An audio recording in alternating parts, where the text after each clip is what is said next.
Hey guys, मेरा नाम आनंद है और आप देख रहे हैं कोडिटअप। आज के इस वीडियो में हम करने वाले हैं आपके पाइथन रिवीजन टूल, यानी कि आपका जो पाइथन क्लास 12th का चैप्टर नंबर 1 है और चैप्टर नंबर जो 2 है, जो कम्प्लीटली 11th का जो है वो एक रिवीजन टूल है, उसी को हम वन शॉट वीडियो में आज करने वाले हैं। ये वन शॉट वीडियो आपको पूरी जानकारी दे देगा पूरे 11th में। और एक तरह से कहिए कि या तो आप रिवीजन टू 1 और 2 देख रहे हैं या फिर आप पूरे क्लास 11th के रिवीजन को, पाइथन प्रोग्रामिंग रिवीजन को एक ही वीडियो में देखने जा रहे हैं। ये वीडियो होने वाली है कम से कम 1 से 1.5 घंटे की, और जिसमें मैं कोशिश करूंगा कि जितने भी इंपॉर्टेंट टॉपिक्स हैं रिवीजन टू के, उसको इस एक ही वीडियो में क्या करूं, सारा कुछ क्लियर कर दूं। तो चलिए स्टार्ट करते हैं।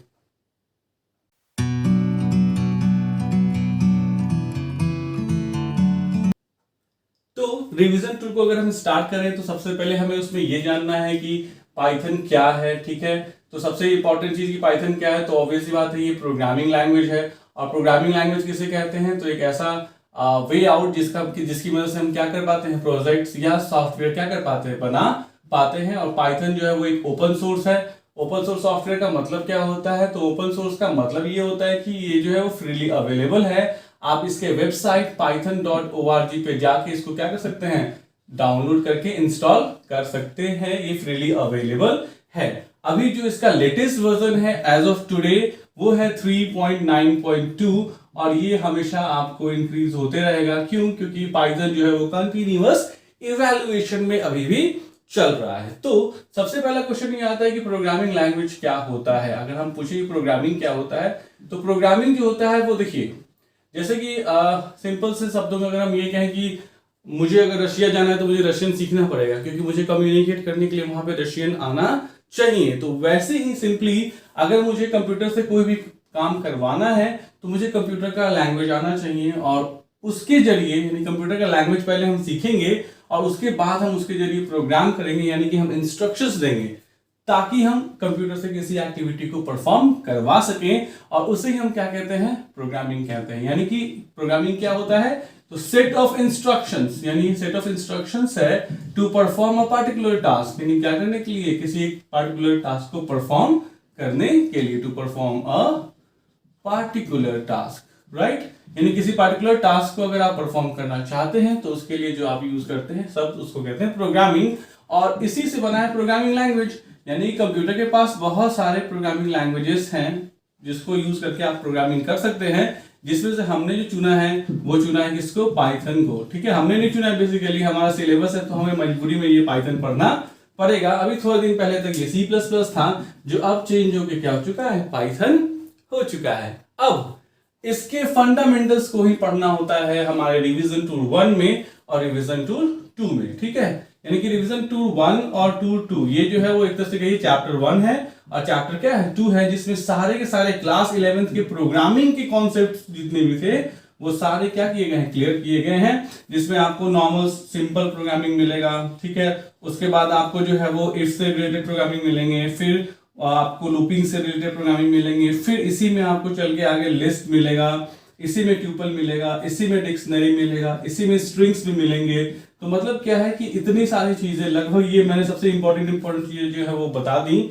इसके अलावा भी बहुत सारे जो फंडामेंटल्स हैं आपको प्रोग्रामिंग लैंग्वेज के, वो फंडामेंटल्स भी क्या होने वाले हैं, इसी में मिलने वाले हैं। तो इन चीजों को हम एक एक करके क्या करने वाले हैं, खत्म करने वाले हैं इसी एक वीडियो में, जिसकी काफी डिमांड थी। तो अगर हम इस डिमांड को देखिए, बेसिकली मैं तो प्रोग्राम बना देता हूं, वीडियोस बना देता हूं, लेकिन जब ये देखता हूं कि काफी कम एवरेज ड्यूरेशन है, मतलब 1 घंटे की वीडियो है और उसको मैक्सिमम लोग जो देखते हैं वो 10 minute, 5 minute, 2 minute average duration निकल के आती है, फिर थोड़ा सा लगता है कि भाई इतने बड़ी वीडियो बनाओ और फिर नहीं आती व्यूज, तो थोड़ा सा तो अजीब लगता है कि डिमांड इतनी होती है बट पता नहीं कि व्यूज नहीं आते हैं। खैर चलिए, उन लोगों के लिए जो ईमानदारी से पढ़ते हैं, जिन्हें इसकी सख्त जरूरत है इस वीडियो की, उनके लिए ये वीडियो स्टार्ट करते हैं। तो सबसे पहला जो कॉन्सेप्ट होता है वो होता है कि हम एलिमेंट्स के बारे में जानेंगे।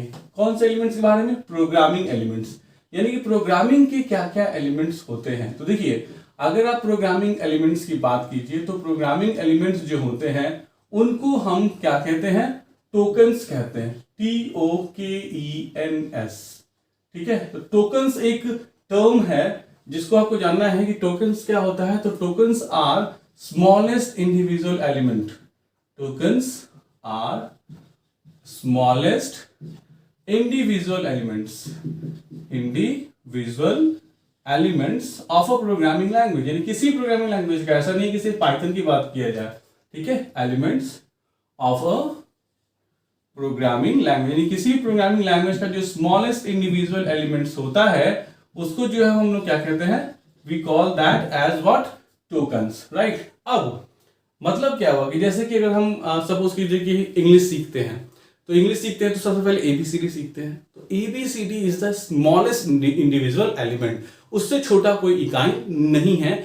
उसी तरीके से जब हम प्रोग्रामिंग की बात करते हैं तो प्रोग्राम में यूज होने वाले हर एक छोटे से छोटे एलिमेंट को जो है वो क्या कहा जाता है, टोकन कहा जाता है। और ये सबसे छोटे एलिमेंट्स होते हैं, मतलब कि इससे छोटा एलिमेंट होता ही नहीं है, ये सबसे छोटे एलिमेंट है। और इन्हीं को मिला के, इन्हीं को जब हम एक तरीके से क्या करते हैं, लिखते हैं, तो बन जाता है प्रोग्राम जो एक पार्टिकुलर वर्क को क्या करता है, परफॉर्म करता है, ठीक है। अब आइए, तो टोकन्स को याद करने के लिए कि टोकन्स कितने पार्ट्स में बांटा गया है, तो टोकन्स को याद करने के लिए आप कहेंगे टोकन्स आर किल्पो, KILPO, या किल्सो भी कह सकते हैं। इधर यू कॉल इट किल्पो और यू कॉल इट किल्सो।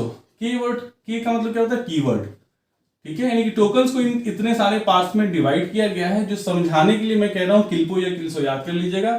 फर्स्ट है कीवर्ड्स, सेकंड को कहते हैं आइडेंटिफायर्स, थर्ड को कहते हैं लिटरल्स, राइट। फोर्थ को कहते हैं पंचुएटर्स, या इसी को हम लोग कहते हैं सेपरेटर्स, ठीक है। और फिर लास्ट है ओ मीन्स व्हाट, ऑपरेटर्स, ठीक है।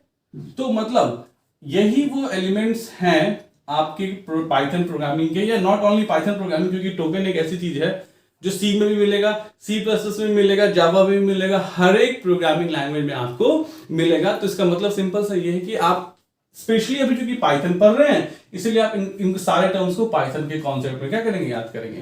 तो टोकन्स स्मॉलेस्ट इंडिविजुअल एलिमेंट्स होते हैं जिनको 5 पार्ट्स में बांटा गया है, जिसको हम किल्पो से याद करेंगे, लेकिन लिखेंगे कीवर्ड्स होते हैं। यानी टोकन का पहला पार्ट कीवर्ड, दूसरा आइडेंटिफायर, तीसरा लिटरल, चौथा पंचुएटर या सेपरेटर, और पांचवा जो होता है वो होता है ऑपरेटर।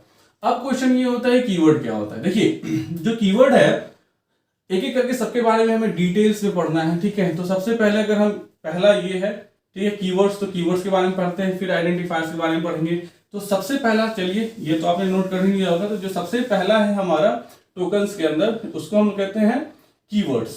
कीवर्ड्स क्या होते हैं, तो देखिए कुछ ऐसे वर्ड्स होते हैं जिनको कोई प्रोग्रामिंग लैंग्वेज रिजर्व करके रखता है, और उन वर्ड्स का कुछ खास काम होता है, स्पेसिफिक वर्क होता है, उन सारे को हम लोग कहते हैं कीवर्ड्स। तो that means what, keywords are reserved word, keywords are reserved words that has some specific meaning,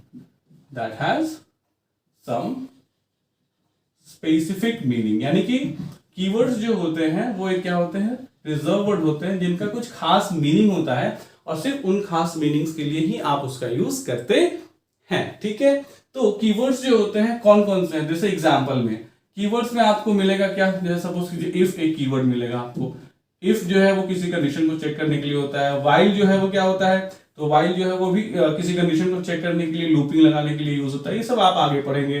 फिर फॉर है, ठीक है। फिर ट्रू है, ट्रू का T कैपिटल होगा, याद रखिएगा। फॉल्स है, फॉल्स का F कैपिटल होगा, ठीक है। ब्रेक है, ठीक है, ब्रेक भी एक कीवर्ड है। कंटिन्यू है। तो मतलब क्या हुआ कि बहुत सारे ऐसे कीवर्ड हैं जो स्पेसिफिक किए गए, मतलब रिजर्व कर लिए गए हैं कि इस इफ को जो है वो अब आप किसी दूसरे काम के लिए यूज नहीं कर सकते हैं। जिस काम के लिए इस इफ को बनाया है पाइथन ने, सिर्फ उसी के लिए यूज करते हैं, और यही चीज सबके लिए क्या होती है, एप्लीकेबल होती है। तो कीवर्ड्स आर रिजर्व वर्ड जिसका कुछ खास मीनिंग होता है। अब इसमें एक चीज याद रखिएगा कि कीवर्ड्स को जो है, कीवर्ड्स को आप as a identifier name use नहीं कर सकते हैं। Keywords can't be used as identifier name, यानी कि कीवर्ड को आप आइडेंटिफायर के नाम के तरह यूज नहीं कर सकते। मतलब किसी वेरिएबल का, आइडेंटिफायर का मतलब यहाँ हमारे लिए स्पेसिफिकली क्या होगा, वेरिएबल का। किसी भी वेरिएबल का नाम, किसी भी फंक्शन का नाम, किसी भी क्लास का नाम हम जो है कोई आइडेंटिफायर नहीं रख सकते। मतलब हम इफ नाम का कोई वेरिएबल नहीं बना सकते हैं, व्हाइल नाम का कोई वेरिएबल नहीं बना सकते हैं, फॉर नाम का वेरिएबल नहीं बना सकते। वैसे ही जितने भी कीवर्ड्स हैं उस नाम से जो है वो हम नहीं बना सकते हैं क्या, वेरिएबल्स को, जो आइडेंटिफायर्स है ना। ये था सब कुछ एक कीवर्ड के बारे में।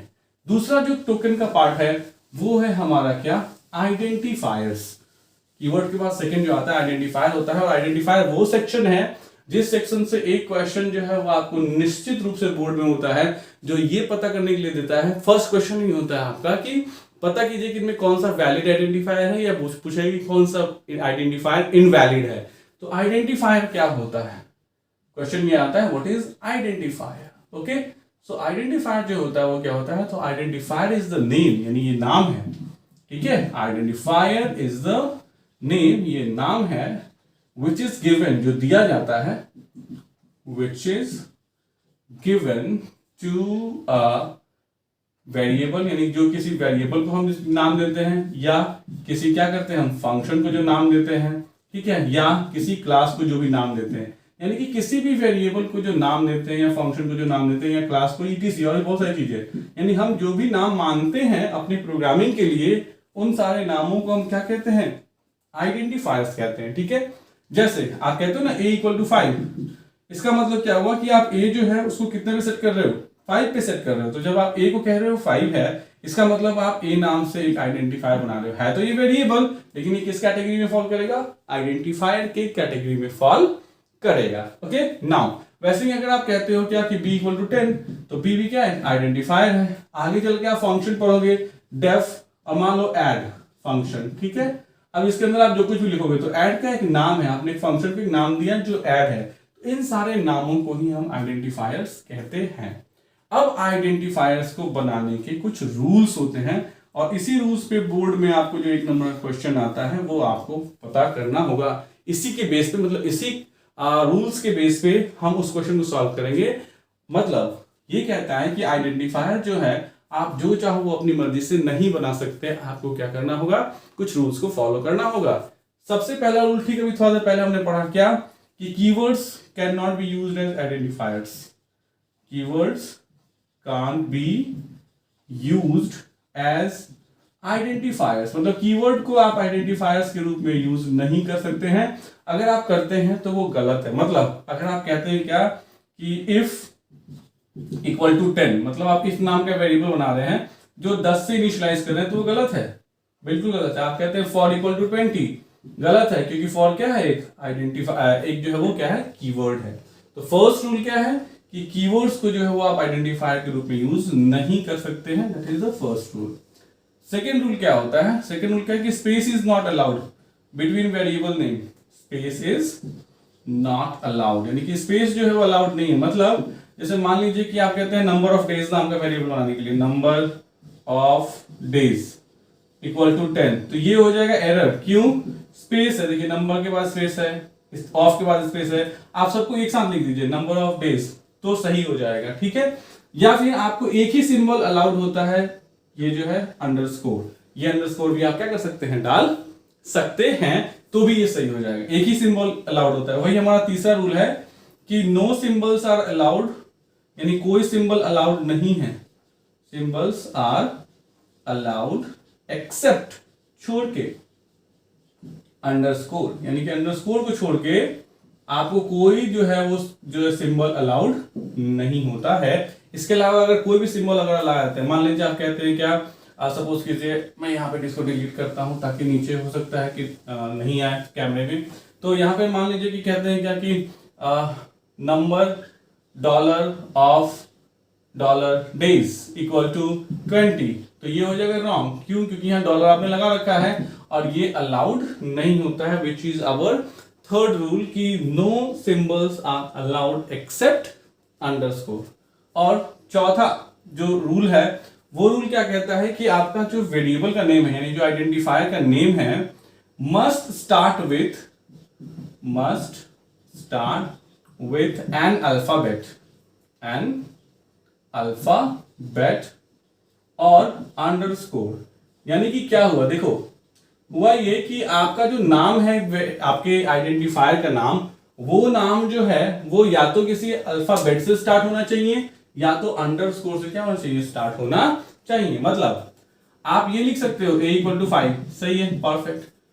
उसके बाद आप ये, लेकिन ये नहीं लिख सकते 9a=5 नहीं लिख सकते, क्यों? क्योंकि ये देखो फर्स्ट क्या हो गया आपका, डिजिट हो गया, और डिजिट जो है वो क्या है, अलाउड नहीं है एज अ फर्स्ट कैरेक्टर। हाँ, आप ये गलत हो गया, आप a9 लिख सकते हो, a9=10, ये सही है, क्योंकि फर्स्ट तो आपने क्या डाल दिया, a डाल दिया ना, तो a के बाद 9 डाल सकते हो, it's perfect. But first character को डिजिट बना सकते हो। वैसे अंडरस्कोर a=50, ये करेक्ट है, क्योंकि अंडरस्कोर भी अलाउड है एज अ फर्स्ट कैरेक्टर। तो बस यही 4 रूल्स हैं, जिन चारों रूल्स को जो है वो आपको क्या करना है, याद करके रखना है। और जब एग्जाम में आप बैठेंगे तो आपके बोर्ड का पहला क्वेश्चन यही होगा कि आप फाइंड कीजिए कि कौन सा आइडेंटिफायर वैलिड है और कौन सा क्या है, इनवैलिड है। इन चारों रूल्स पे ही चलेगा, राइट। तो ये है आपका आइडेंटिफायर के बारे में सब कुछ जो आपको जानना था। अब आते हैं, तो हमने क्या क्या पढ़ लिया, हमने टोकन्स पढ़ लिया, टोकन्स क्या होते हैं, और टोकन्स के अंदर हमने 2 चीजें पढ़ ली। सबसे पहला चीज जो हमने पढ़ लिया वो पढ़ लिया कीवर्ड के बारे में, ठीक है, और जो दूसरा हमने पढ़ लिया वो पढ़ लिया आइडेंटिफायर के बारे में, कीवर्ड एंड आइडेंटिफायर, राइट। जो तीसरा हम पढ़ने जा रहे हैं लिटरल्स, LITERALS,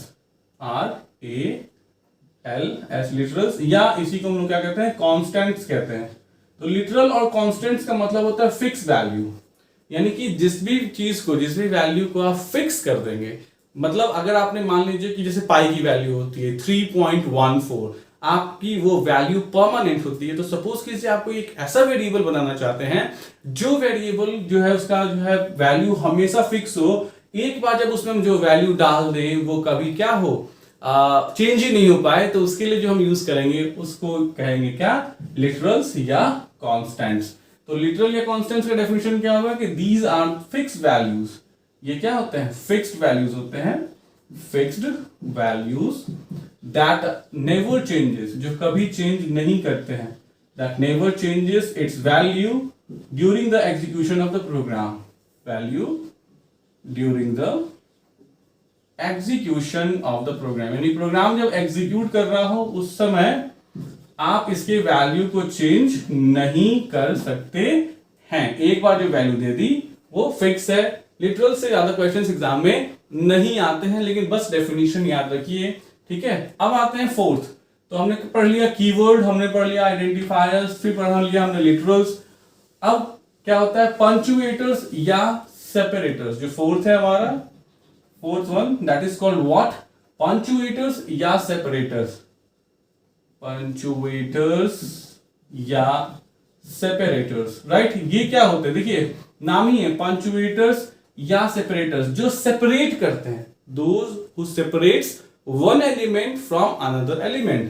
तो दीज आर दोज, ये वो हैं, these are those which separates one element from another element, which separates one element, जो एक एलिमेंट को सेपरेट करते हैं from another element, दूसरे एलिमेंट से, from another element, right। जैसे फॉर एग्जाम्पल आपके पास कॉमा होता है, ठीक है, सेमी कॉलन होता है, ठीक है, double quotes starting, double quotes बंद, single quotes starting, single quotes बंद, बहुत सारे ऐसी चीजें होती हैं, ठीक है, जो एक एलिमेंट को दूसरे, जैसे कि हम लिखते हैं क्या, a, b = 5, 10, मतलब a और b को हमने डिफरेंशिएट किया किससे, कॉमा से, 5 को और 10 को हमने डिफरेंशिएट किया किससे, कॉमा से। तो कॉमा एक सेपरेटर का वर्क क्या कर रहा है, परफॉर्म कर रहा है, दैट इज कॉल्ड व्हाट, अ पंचुएटर। तो यही होते हैं पंचुएटर्स, जो एक एलिमेंट को दूसरे एलिमेंट्स के साथ क्या करते हैं, सेपरेट करते हैं। और लास्ट जो हमारा है, those are that is the fifth one, that is operators. ये आपको थोड़ा सा इंपॉर्टेंट है, क्योंकि ऑपरेटर्स में बहुत सारे तरह के हमें ऑपरेटर्स भी पढ़ने होंगे। तो चलिए मैं पहले ये बोर्ड को रब कर देता हूं और इंक भी भर लेता हूं, क्योंकि थोड़ी सी अब इंक खराब हो रही है, ठीक है। तो चलिए पहले मुझे बोर्ड को रब करने दीजिए। तो अगर हम बात करें किसकी, जो हम पढ़ रहे हैं, दैट इज टोकन्स।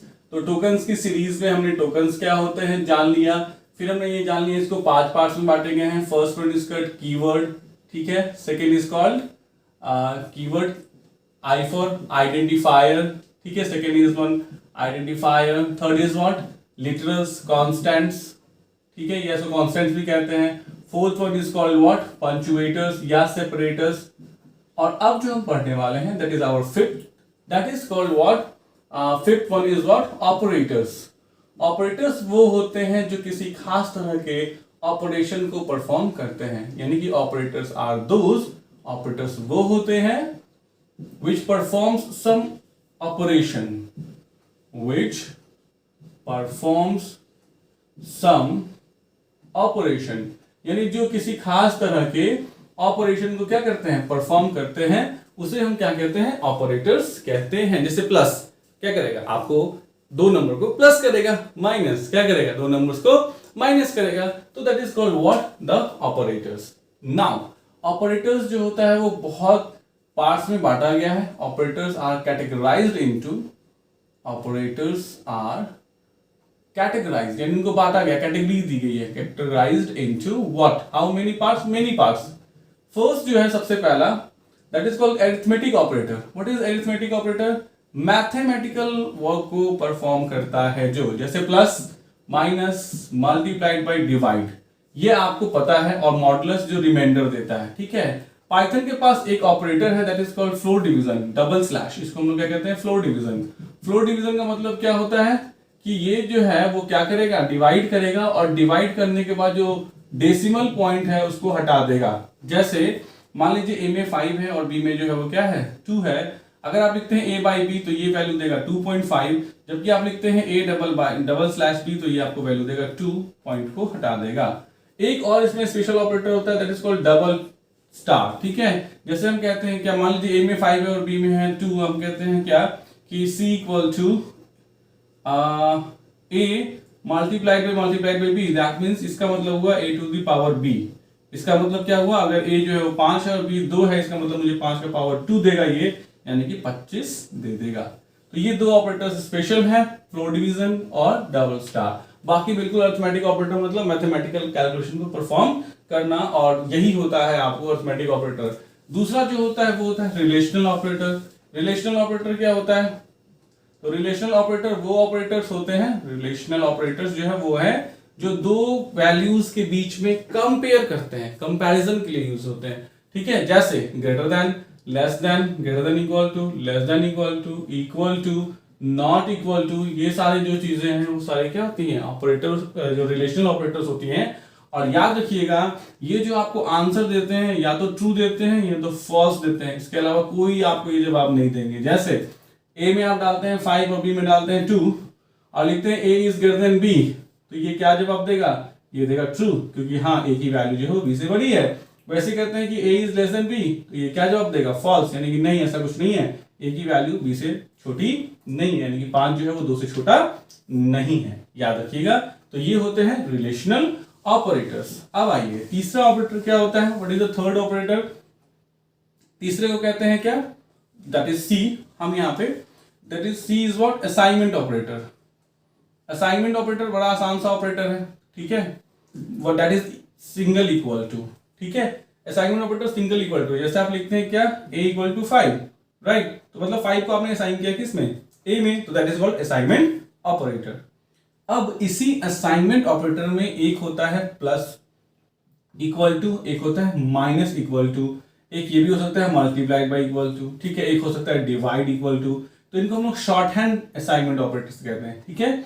इसका मतलब क्या होता है, a प्लस इक्वल टू का मतलब क्या होता है, मैं लिखता हूं a प्लस इक्वल टू 5, इसका मतलब होता है a equal to a plus 5, यानी ये लिखिए फुल फॉर्म, और इसको शॉर्ट में आप ऐसा लिख सकते हैं, इसीलिए इसको हम कहते हैं short hand assignment operators, right. तो शॉर्ट हैंड ये होता है, जैसे a माइनस इक्वल टू, तो a माइनस इक्वल टू 10, इसका मतलब क्या हुआ, मैं अगर ऐसे लिखता है a equal to a minus 10, इसी को मैंने लिखा है a minus equal to 10 as a shortcut. तो ये होते हैं आपको असाइनमेंट ऑपरेटर्स, राइट। चलिए नेक्स्ट ऑपरेटर देखते हैं, जो हमारा डी ऑपरेटर है वो है इक्वालिटी ऑपरेटर। हालांकि इक्वालिटी तो ऑलरेडी हम यहाँ डबल इक्वल में कर ही चुके हैं, तो डी और यूं कह सकते हैं कि सबसे इंपॉर्टेंट जो आपका ऑपरेटर होता है वो होता है लॉजिकल ऑपरेटर्स, और जो आपके लॉजिकल ऑपरेटर्स होते हैं वो 3 हैं, बहुत ही इंपॉर्टेंट है, एंड है फर्स्ट, दूसरा क्या है और है, और तीसरा क्या है नॉट है, ठीक है। एंड क्या कहता है?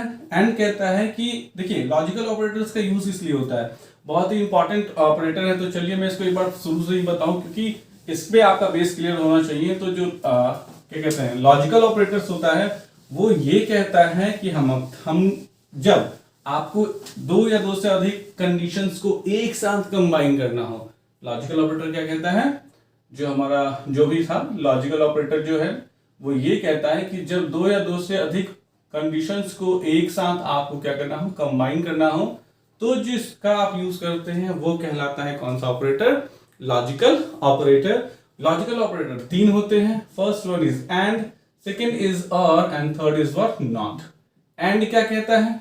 एंड ये कहता है कि आप जितने भी कंडीशंस को चाहे कंबाइन करें, लेकिन अगर आप उसको एंड के साथ कंबाइन करते हैं तो उसका मतलब ये हुआ कि सारे के सारे कंडीशंस आप चाहते हैं कि ट्रू हो।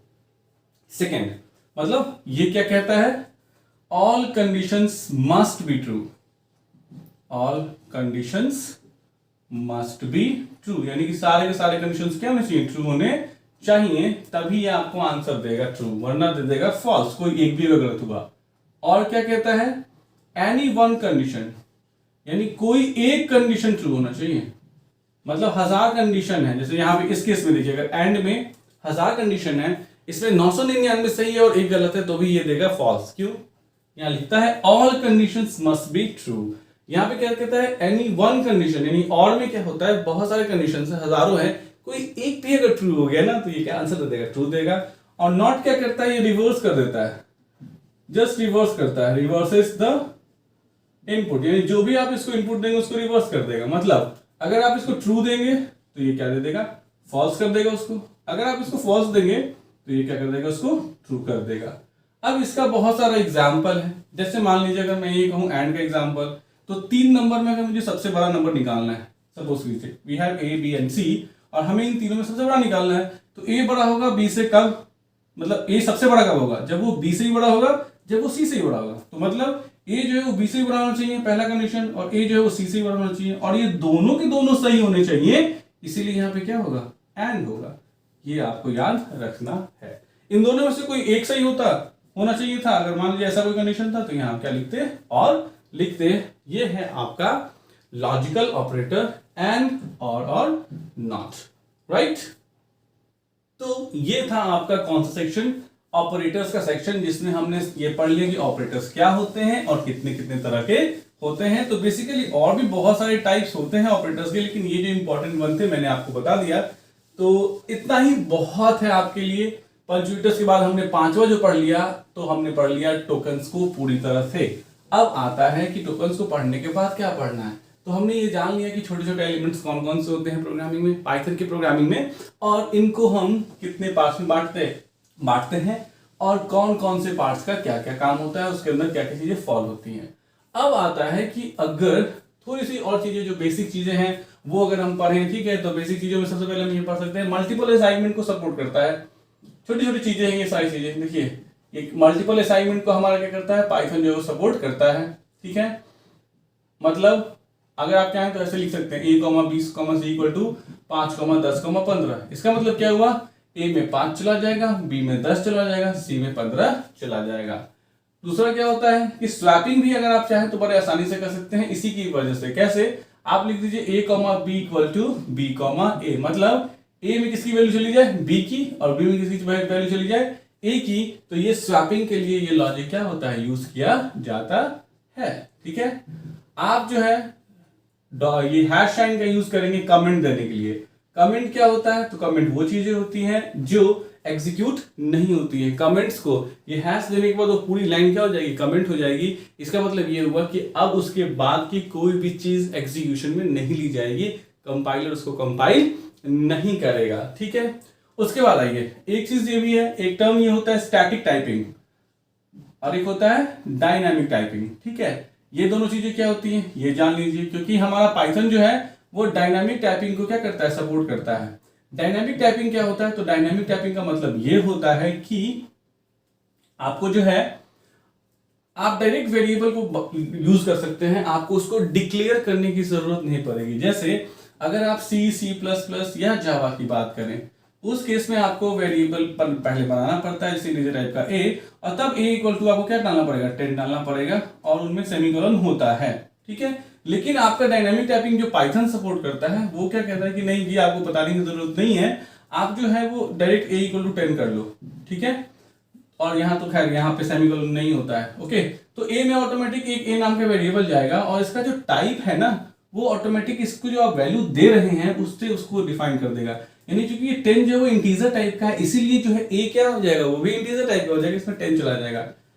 ठीक इसका फायदा ये भी है कि ए इक्वल टू अगर आप अगले बार डबल कोट्स में कोडी टब लिखते हैं तो अब ए हो जाएगा स्ट्रिंग टाइप का, और इसमें जो वैल्यू 10 थी वो हट जाएगा, और जो वैल्यू आ जाएगी वो आ जाएगा क्या, कोडी टब। इसका मतलब क्या हुआ कि आपको पहले डेटा टाइप बताने की जरूरत नहीं है, आप डायरेक्ट वेरिएबल का नाम लिखिए, उसमें वैल्यू डालिए, जो भी कुछ आप यहाँ डालेंगे वो ऑटोमेटिकली दिए गए वैल्यू के हिसाब से वो अपना डेटा टाइप खुद ब खुद सेट कर लेता है। इसीलिए पाइथन कहते हैं क्या, डायनामिक टाइपिंग। तो ये सब चीजें जो थी वो बिल्कुल बेसिक थी पाइथन की, जो हमें समझना था वो हमने समझ लिया। चलिए अब हम मूव करते हैं एक छोटा सा प्रोग्राम जिसको हम लोग कहते हैं स्केलेटन ऑफ पाइथन प्रोग्रामिंग, ठीक है। तो पाइथन को डाउनलोड करने का तरीका आपको मैंने बता दिया था, python.org पे जाइए, वहां पे डाउनलोड सेक्शन पे जाइए। देखिए ये सबसे बेसिक है, हालांकि चलिए बेसिक है बताना मेरा काम है। आपको अगर पाइथन को डाउनलोड करना है तो आपको जाना पड़ेगा कहाँ, python.org के वेबसाइट पे, और इस वेबसाइट पे आपको मिलेगा डाउनलोड्स का सेक्शन, राइट। और डाउनलोड्स के सेक्शन में आपको मिलेगा पाइथन 3.9.2 जो अभी पाइथन का लेटेस्ट वर्जन है। इसको आप क्या कर सकते हैं, डाउनलोड कर सकते हैं और उसके बाद इंस्टॉल कर लीजिए। बड़ा आसान सा कॉन्सेप्ट है, कुछ ज्यादा कुछ नहीं है। जैसे ही इंस्टॉल हो जाएगा आप जब अपने स्टार्ट बटन पे क्लिक करेंगे तो आपको एक नई चीज मिलेगी, जो मिलेगी IDLE, जो इसका फुल फॉर्म होता है इंटीग्रेटेड डेवलपमेंट लर्निंग एनवायरनमेंट। इसका मतलब ये एक ऐसा IDE है, ये एक ऐसा इंटीग्रेटेड डेवलपमेंट एनवायरनमेंट है जहां पे आप पाइथन के प्रोग्राम को रन कर पाएंगे, जहां पे उसको डिबग कर पाएंगे। डिबग मतलब एरर्स को फाइंड आउट करके उसको सॉल्व करना, और लर्निंग तो हमेशा है पाइथन में, क्योंकि पाइथन खुद डेवलपमेंट के फेज में है। उस IDLE में आप अपने सारे प्रोग्राम को टाइप कर सकते हैं, सेव कर सकते हैं, रन कर सकते हैं, सब कुछ परफॉर्म कर सकते हैं, राइट। अब आइए प्रोग्राम लिखेंगे कैसे। 2 नंबर को जोड़ने का प्रोग्राम लिखना हो बहुत आसान है। सबसे पहला program, first and most basic program, अगर मैं आपको कहूँ कि कैसे लिखेंगे आप, तो 2 नंबर को जोड़ने का प्रोग्राम है, तो आप लिखेंगे a equal to 5, b equal to 10, c equal to a plus b, और प्रिंट स्टेटमेंट से जो कुछ भी आपको मैसेज देना हो वो डबल कोट्स में दे दीजिए। जैसे मान लीजिए मैं मैसेज देता हूँ एडिशन इक्वल टू, और फिर जो भी वैल्यू देना वो कॉमा के साथ दे दीजिए c। तो यहां से लेके यहां तक मैसेज हो गया, और c एक वेरिएबल है। तो आपको जो इस प्रोग्राम को जब आप रन करेंगे तो उसका जो आपको आउटपुट देगा वो देगा addition equal to what, 15, that's it, right. अब कहेंगे आप सर हमने जो यहाँ पे वैल्यू दी है a और b में, वो वैल्यू जो है वो हमने तो खुद की मर्जी से दे दी है, इनपुट यूजर से कैसे लेंगे। तो जो यूजर से इनपुट लेंगे, ठीक है, वो प्रोग्राम क्या होगा, तो उसके लिए जो है वो इनपुट फंक्शन हमको पाइथन ने प्रोवाइड किया हुआ है। क्या, तो हम लिखेंगे a equal to input enter first number, enter first number. देखिए मैसेज जो है आप जो भी कुछ देना चाहे वो दे सकते हैं। इनपुट को एक्सेप्ट करता है, डबल कोट्स का मैसेज स्क्रीन पे यूजर के सामने डिस्प्ले होगा, तो यूजर के सामने जब डिस्प्ले होगा इंटर फर्स्ट नंबर, तो ही तो वो फर्स्ट नंबर देगा, नहीं पहला नंबर देगा। वैसे ही b इक्वल टू क्या है, इनपुट एंटर सेकेंड नंबर, ठीक है, नहीं सेकेंड नंबर दीजिए, ओके। अब फर्स्ट नंबर और सेकेंड नंबर को लेने के बाद आप क्या करेंगे, ऑब्वियसली बात है c equal to a plus b करेंगे, और प्रिंट फिर से वही कर देंगे, addition equal to what, c। तो जो भी मैसेज था वो डबल कोट्स में दे देंगे, इक्वल टू कॉमा क्या, c हो जाएगा। अब जब ये प्रोग्राम रन करेगा, सपोज कीजिए आपने a में दिया 5 और b में दिया 6, तो ये आपको आउटपुट क्या देगा पता है, it will give you output 56। अब कहोगे सर ये कौन सा एडिशन है, 56 कैसे आ गया ठीक है, तो 56 इसलिए आया क्योंकि जो भी कुछ इनपुट फंक्शन इनपुट लेता है वो स्ट्रिंग के फंक्शन स्ट्रिंग के फॉर्मेट में लेता है, यानी कि इस फॉर्मेट में str के फॉर्मेट में। तो और जब ये str के फॉर्मेट में लेगा तो str में प्लस जो होता है वो कॉन्कैटिनेशन करता है, क्या करता है, इट कॉन्कैटिनेट्स द स्ट्रिंग। तो 5 और 6 को जब कॉन्कैटिनेट कीजिएगा तो 56 हो जाएगा। तो अब क्वेश्चन ये आता है कि ठीक है फिर तो हमें इसको इंटीजर में कन्वर्ट करना पड़ेगा, क्योंकि हमें अगर ऐड करना है तो इंटीजर में कन्वर्ट करना पड़ेगा। तो हम इन सारी चीजों को यहां डाल देंगे इंट में। मतलब क्या हुआ कि जो भी इनपुट आ रहा है स्ट्रिंग में उसको आप इंटीजर में कन्वर्ट कीजिए, ए में डालिए। अगर आप फ्लोट में कन्वर्ट करना चाहते हैं तो यहाँ फ्लोट लिख देंगे। मुझे फिलहाल इंटीजर में कन्वर्ट करना था, मैं इन सारी चीजों को क्या करूंगा, ब्रैकेट में डालूंगा और यहाँ क्या डाल दूंगा, इंट डाल दूंगा। दैट्स इट, हो गया। अब जो आपका रन करेगा आंसर, तो वो जो आंसर देगा वो देगा 5 और 6 क्या 11। तो ये है बेसिक स्केलेटन ऑफ सी नहीं, पाइथन प्रोग्रामिंग। ठीक है, हुआ क्या था कि शुरू में जब मैं बना रहा था पाइथन के वीडियोस, तो उसमें क्या करता था, मैं गलती से सेमीकोलन दे देता था। ठीक है, तो बहुत सारे लोगों ने बोला सर सेमीकोलन नहीं होता है, तो बाद में मुझे ऑलरेडी पता था, ऐसा नहीं पता था, लेकिन सी प्लस तो जावा लिखने का इतना ज्यादा था कि सेमीकोलन लास्ट में पढ़ ही जाया करते थे। तो हालांकि ये भी है कि अगर आप सेमीकोलन के साथ भी अपना ये प्रोग्राम लिखेंगे ना तो कोई गलती नहीं है, कोई गलती नहीं है। सेमीकोलन जो होता है वो एक एलिमेंट को दूसरे एलिमेंट से बस अलग कर देता है, तो अगर आप दे तो भी प्रोग्राम गलत नहीं होगा। लेकिन पाइथन में हर एक स्टेटमेंट को अंत करने के लिए आपको सेमीकोलन देने की जरूरत नहीं पड़ती है। ये है आपको पाइथन का नॉर्मल प्रोग्राम। अब जो नेक्स्ट टॉपिक है हमारा वो ये कहता है कि ठीक है आपने नॉर्मल प्रोग्राम तो लिख लिया, लेकिन अब अगर मैं चलूं सबसे इंपॉर्टेंट टॉपिक पे, इससे इंपॉर्टेंट टॉपिक किसी प्रोग्रामिंग लैंग्वेज में नहीं होता है। अगर ये आप समझ गए तो समझिए कि आप बेसिक समझ गए और आप तैयार हैं नेक्स्ट लेवल की प्रोग्रामिंग के लिए, जो है हमारा कंट्रोल स्टेटमेंट्स। ठीक है, ये ऐसा एक तरह से टॉपिक है जो टॉपिक स्टूडेंट्स के लिए भी बहुत चैलेंजिंग होता है, क्योंकि शुरू में जब आप नए नए हैं और प्रोग्रामिंग सीख रहे हैं तो कंट्रोल स्टेटमेंट आपको बहुत ही परेशान कर सकता है। बट ये भी है कि अगर थोड़ा सा आप मेहनत करें तो इस सेक्शन को बहुत अच्छे से समझ सकते हैं। देखिए ये रिवीजन टूर है तो थोड़ी सी वीडियो शॉर्टकट में बनेगी। अगर आप पूरी तरह से पढ़ना चाहते हैं तो क्लास 11 की प्लेलिस्ट को फॉलो कीजिए, उसमें प्रोग्रामिंग के भी बहुत सारे एग्जांपल्स है। क्योंकि ये एक रिवीजन टूर है तो आपको हर चीज के बारे में बताया जाएगा, बट थोड़ा थोड़ा बताया जाएगा। अगर आपको पूरी तरह से जानना है तो क्लास 11 की प्लेलिस्ट को देखिए, इसमें सारी चीजें बहुत ही डिटेल में दी गई हैं। चलिए आगे बढ़ते हैं। कंट्रोल स्टेटमेंट क्या करते हैं, तो कंट्रोल स्टेटमेंट्स जो यूज किए जाते हैं, आप लिखिए यहां पे control statements are used to control, यानी ये यूज किए जाते हैं क्या करने के लिए, कंट्रोल करने के लिए फ्लो ऑफ एग्जीक्यूशन। किस चीज को, फ्लो ऑफ एग्जीक्यूशन को कंट्रोल करने के लिए क्या किया जाता है, यूज किया जाता है। मतलब जैसे मान लीजिए कि आप जो है, हम जानते हैं कि जो भी कुछ एग्जीक्यूट होता है वो 1 by 1 होता है, राइट। अब मुझे चाहिए कि नहीं कोई एक कंडीशन के बेस पे कोई स्टेटमेंट एग्जीक्यूट हो या किसी कंडीशन के बेस पे कोई स्टेटमेंट एग्जीक्यूट नहीं हो, तो उसके लिए हम कंट्रोल स्टेटमेंट का यूज करते हैं। जैसे मौसम ठीक है तो खेलने जाएंगे, मौसम ठीक नहीं है तो खेलने नहीं जाएंगे। तो मतलब कंडीशन है, खेलने जाना है या नहीं जाना है उसके लिए कंडीशन है। अगर मौसम ठीक है जाइए, नहीं ठीक है मत जाइए। ठीक है, तो अब कंट्रोल स्टेटमेंट को दो पार्ट्स में बांटा गया है, 2 parts। Control statement has been divided into 2 parts. The first part is what? Selection control statement, right? Selection control statement is the first part, and जो second है वो है loop control statement या iterative भी कहते हैं, looping या iterative statement, iterative statement. Okay, now देखिए सिलेक्शन कंट्रोल स्टेटमेंट क्या होता है कि जब किसी कंडीशन के बेस पे हम तय करते हैं कि कोई स्टेटमेंट जो है वो एग्जीक्यूट करेगा या नहीं करेगा। फिर से सुनिए, सिलेक्शन स्टेटमेंट वो होता है जब हम ये तय करते हैं किसी एक कंडीशन के बेस पे कि कोई स्टेटमेंट एग्जीक्यूट करेगा या नहीं करेगा, तो वो होता है हमारा कौन सा, सिलेक्शन कंट्रोल स्टेटमेंट। दूसरा होता है लूपिंग या इटरेटिव स्टेटमेंट। ये क्या होता है, तो जब किसी एक कंडीशन के बेस पे हम क्या करते हैं, या तो किसी स्टेटमेंट को n टाइम्स एग्जीक्यूट करते हैं। n टाइम्स मतलब till the condition is true. ध्यान से फिर से बात सुन लीजिए कि लूपिंग या इटरेटिव स्टेटमेंट वो स्टेटमेंट्स होते हैं जो किसी एक पार्टिकुलर कंडीशन के ट्रू रहने तक n टाइम्स बार बार क्या होते हैं, एग्जीक्यूट होते हैं।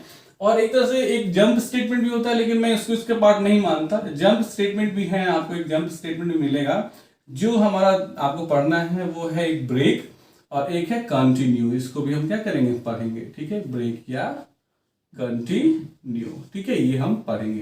तो इन तीनों को हमें बारी बारी से पढ़ना है, शॉर्टकट में पढ़ना है। तीनों के बारे में हम समझेंगे, जानेंगे और पढ़ेंगे। तो सबसे पहला जो है हमारा सिलेक्शन कंट्रोल स्टेटमेंट है। सबसे पहले हम सिलेक्शन कंट्रोल स्टेटमेंट को पढ़ लेते हैं। सिलेक्शन कंट्रोल स्टेटमेंट में हमारा बस एक स्टेटमेंट आता है, that is called if statement. यानी कि आपका जो इफ स्टेटमेंट है वही क्या है, आपका सिलेक्शन कंट्रोल स्टेटमेंट है। और सिर्फ यही जो है आपको सिलेक्शन कंट्रोल स्टेटमेंट में पढ़ना है। इफ का सिंटैक्स, इफ का काम क्या है, इफ का हिंदी अगर आप देखिए तो इफ की हिंदी है अगर। इफ का मतलब क्या होता है, अगर। तो अगर का मतलब अगर ये कंडीशन ट्रू है तो ये करो, अदरवाइज नहीं करो। जैसे मैं कहता हूं क्या, इसका सिंटैक्स पहले देख लेते हैं। सिंटैक्स क्या है, तो सिंटैक्स ये है कि इफ इन ब्रैकेट, आप ब्रैकेट देना चाहे तो दे भी सकते हैं, छोड़ना चाहे तो छोड़ भी सकते हैं। इफ इन ब्रैकेट अगर ये कंडीशन ट्रू है तो जो भी स्टेटमेंट एग्जीक्यूट करना है वो देंगे। ये कोलोन होता है। कोलोन का मतलब क्या होता है कि इस कंडीशन के ट्रू रहने पे आप क्या एग्जीक्यूट करना चाहते हैं। ध्यान से सुनिए, इस कंडीशन के ट्रू रहने पे आप क्या क्या एग्जीक्यूट करना चाहते हैं वो ये कोलोन बताता है। और देखिए जैसे ये कोलोन दिया मैं थोड़ा सा अंदर आ गया, मतलब ये थोड़ा सा इंडेंटेशन हो गया। तो अगर कोई स्टेटमेंट किसी का पार्ट है, यानी इस कंडीशन के ट्रू रहने पे ये जो है वो एग्जीक्यूट होगा, तो वो थोड़ा सा अंदर लिखा जाता है। That is called the concept of indentation. ये तीन स्टेटमेंट इस इफ के पार्ट हो गए। तो ये देखिए अगर ये ट्रू है तो ये एग्जीक्यूट होगा, अगर ट्रू नहीं है तो एग्जीक्यूट नहीं होगा। ये पहला सिंटेक्स है।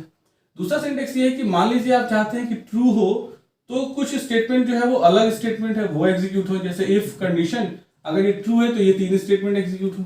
और अगर आप चाहते हैं कि ये कंडीशन अगर गलत है तो कुछ और हो, तो वो आप डाल देंगे कहां, एल्स में। एल्स के अंदर डाला गया चीज जो है वो कब एग्जीक्यूट होता है, जब इफ का जो ये वाला कंडीशन है वो फॉल्स होता है। तो जब इफ में डाला गया कंडीशन फॉल्स होता है वो कहां आता है, एल्स में आता है, और एल्स की चीजों को एग्जीक्यूट करता है। यानी अगर ट्रू है तो ये एग्जीक्यूट करो, अगर कंडीशन फॉल्स है तो ये एग्जीक्यूट करो। जबकि यहां पे क्या है, यहां पे आपको सिर्फ ट्रू वाला आपने कॉन्सेप्ट दिया है। तीसरा जो सिंटेक्स होता है वो होता है इफ इन ब्रैकेट। ब्रैकेट फिर से मैं कहता हूं, आपकी मर्जी है देना नहीं देना। आप यहाँ कंडीशन देते हैं और इस कंडीशन में आप क्या करते हैं, ये तीन स्टेटमेंट देते हैं। अब मान लीजिए आपके पास मल्टीपल कंडीशंस है, यू हैव मल्टीपल कंडीशंस, तो आप क्या करेंगे, यहाँ पे आप लिखेंगे एलिफ। एलिफ से फिर दूसरा कंडीशन आप डाल सकते हैं कि अगर ये कंडीशन सही है तो फिर जो है वो ये वाला स्टेटमेंट एग्जीक्यूट करो। फिर से और कंडीशन है, फिर से एलिफ ब्रैकेट में कंडीशन, ठीक है, अगर ये कंडीशन सही है तो ये एग्जीक्यूट करो, और नहीं तो लास्ट में एल्स ये वाला एग्जीक्यूट कर दो। ठीक है, तो देखिए हर बार मैंने कोलोन देने के बाद उसके अंदर लिखा है, तो मतलब यहां से पता चल जाता है, इंडेंटेशन से पता चल जा रहा है कि इस ये अगर ट्रू है तो ये तीनों स्टेटमेंट्स एग्जीक्यूट होंगे, अगर ये ट्रू है तो ये चारों स्टेटमेंट एग्जीक्यूट होंगे, अगर ये ट्रू है तो ये तीनों, ये ट्रू है तो ये पांचों एग्जीक्यूट होंगे। अब इसमें एक चीज जाननी जरूरी है, वो क्या जरूरी है जानना, वो ये जरूरी है कि अगर ये कंडीशन ट्रू हो गया तो किसी भी एलिफ या एल्स पे नहीं आएगा, सीधे यहां पे कुछ अगर होगा तो वो एग्जीक्यूट होना क्या हो जाएगा, शुरू हो जाएगा। ठीक है, मतलब अगर इफ में ये सही हो गया, कहीं नीचे चेक नहीं करेगा, सीधे इफ के ब्लॉक को ब्रेक कर देगा। अगर ये गलत है तभी यहां आएगा, इसको चेक करेगा, अगर यही सही मिल गया तो आगे नीचे कहीं नहीं जाएगा। अगर ये भी गलत है, ये भी गलत है, तो यहां आएगा और इसको चेक करेगा। मतलब क्या हुआ कि एक तरह से सीढ़ी है, यहाँ पे अगर ये गलत मिलेगा तो यहाँ आएगा, यहाँ पे गलत मिलेगा तो यहाँ आएगा, अगर यहीं पे सही मिल गया इसको एग्जीक्यूट करेगा, सीधे बाहर निकल जाएगा। ठीक है, चलिए प्रोग्राम करते हैं कुछ, एक दो प्रोग्राम से आपको सिलेक्शन कंट्रोल स्टेटमेंट्स का बिल्कुल ही पता चल जाएगा। तो चलिए एक प्रोग्राम जैसे ऑड इवन के लिए मान लीजिए मैं चेक करता हूँ। ठीक है, कोई नंबर ऑड है या इवन है, तो क्या करेंगे, सबसे पहले हम ए की इनपुट लेंगे ना, A equal to int input enter first number, यानी पहला नंबर दीजिए। ठीक है, और फिर यहां चेक कर लेंगे कि इफ a मॉडुलस 2 जो है इक्वल टू क्या है, 0 है, यानी कि a में हमने 2 से डिवाइड किया, रिमाइंडर 0 आया, तो मैं क्या प्रिंट कर दूंगा, इवन। ठीक है, और अगर ऐसा नहीं है तो मैं जाऊंगा एल्स में, ठीक है, और मैं क्या प्रिंट कर दूंगा, ऑड। ठीक है, ऑड डबल कोट्स बंद और ये ब्रैकेट बंद। बस एक सिंपल सा प्रोग्राम है जो ये चेक करता है कि वो दिया गया नंबर ऑड है क्या, इवन है। तो इसी तरीके से आप इफ के प्रोग्राम को क्या कर लेंगे, बना लेंगे। जो भी कंडीशन आपको देखिए, यहाँ पे मैंने ब्रैकेट ओपन ब्रैकेट क्लोज नहीं किया, वो मेरी मर्जी है। ठीक है, तो ये है होता है आपको इफ का। अगर 3 नंबर में बड़ा कौन सा है, मैक्स इन 3 नंबर, वो अगर एक प्रोग्राम बना दूं तो उसके लिए मुझे ए में एंट्री लेनी पड़ेगी, बी में बिल्कुल इसी तरीके से इनपुट लेनी पड़ेगी, सी में बिल्कुल इसी तरीके से इनपुट लेनी पड़ेगी। अब आप खुद बताइए, अगर आपके पास ए है, बी है और सी है, देखिए अब मुझे हंसी इसलिए आ रही है कि मैंने सोचा था कि मैं 2 वीडियो बना लूंगा, बट मुझे लगता है कि ये अकेली वीडियो जो है वो अभी और कम से कम 1 घंटे तो जाने वाली है, तो शायद इसके बाद मैं इतना थक जाऊं कि आज के लिए तो सिर्फ एक ही वीडियो बनेगी। देखते हैं, कोशिश करते हैं, स्टैमिना देखिए कितना है, कोशिश करते हैं, ठीक है। तो ये सबसे कब यही है ना कि इतनी मेहनत करनी होती है, ठीक है, एक वीडियो देने के लिए आपको इतनी मेहनत करनी होती है, और एवरेज वॉच टाइम बहुत कम आता है, 2 मिनट 3 मिनट 1 घंटे की वीडियो में, और व्यूज कम आते हैं, तो थोड़ा सा लगता है कि यार इतनी मेहनत, इतना ज्यादा अच्छा कंटेंट, फिर भी क्या कमी रह जाती है, पता नहीं चलता। यूट्यूब का क्या एल्गोरिथम है भगवान जाने। चलिए, तो ए सबसे कब बड़ा होगा, जब वो बी से बड़ा होगा, जब वो सी से बड़ा होगा। तो हम यहाँ क्या चेक करेंगे, अगर ए बड़ा है बी से और साथ ही साथ ए जो है वो क्या है, बड़ा है सी से, क्या प्रिंट कर देंगे, max equal to what, max equal to comma A, ठीक है। अब अगर ऐसा नहीं है तो एलिफ से चेक करेंगे, क्या अगर बी कब सबसे बड़ा होगा, जब वो ए से बड़ा होगा, जब वो सी से बड़ा होगा। तो मतलब बी जो है वो बड़ा है ए से एंड बी जो है वो क्या है, बड़ा है सी से, तो क्या प्रिंट कर देंगे, print max equal to what, बी। और अगर ए भी बड़ा नहीं है सबसे बड़ा, बी भी नहीं है सबसे बड़ा, तो ऑब्वियसली बात है सी सबसे बड़ा है। क्यों हम कंडीशन चेक करें, सीधे यहां कर देंगे क्या, max equal to what, comma C. ये है आपको नॉर्मल इफ के प्रोग्राम।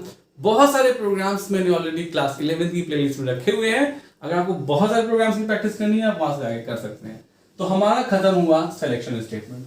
अब हम आते हैं लूपिंग पे। लूपिंग क्या होता है, एक ही स्टेटमेंट को जब आप बार बार एग्जीक्यूट करना चाहते हैं, जैसे मान लीजिए मैं आपको बोलता हूं कि आप अपना नाम एक बार प्रिंट कीजिए, तो आप कह लेंगे प्रिंट XYZ, 10 बार प्रिंट कीजिए, प्रिंट XYZ, कॉपी करेंगे 10 बार पेस्ट कर देंगे। आप बहुत इंटेलिजेंट है मुझे पता है, 100 बार पेस्ट कर देंगे, 10,000 बार, पता चलेगा पेस्ट करने में भी आपको गलती हो सकती है। तो अगर किसी रिपीटेड वर्क को n टाइम्स परफॉर्म करना है तो जो हम यूज करते हैं वो क्या यूज करते हैं, उसको हम कहते हैं लूपिंग, ठीक है, दैट इज कॉल्ड लूपिंग। और लूपिंग के लिए जो है हम जो यूज करते हैं वो अभी इस पाइथन में जो यूज करेंगे, पहला हम यूज करेंगे व्हाइल, और जो अगला यूज करेंगे वो हम यूज करेंगे कौन सा, फॉर। इन 2 कॉन्सेप्ट्स को, इन 2 लूपिंग स्टेटमेंट्स को हम क्या करते हैं, यूज करते हैं।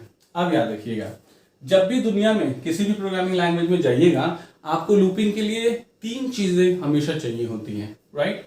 जो सबसे पहला चाहिए होता है वो चाहिए होता है इनिशियलाइजेशन, यानी कि आपको कहां से स्टार्ट करना है।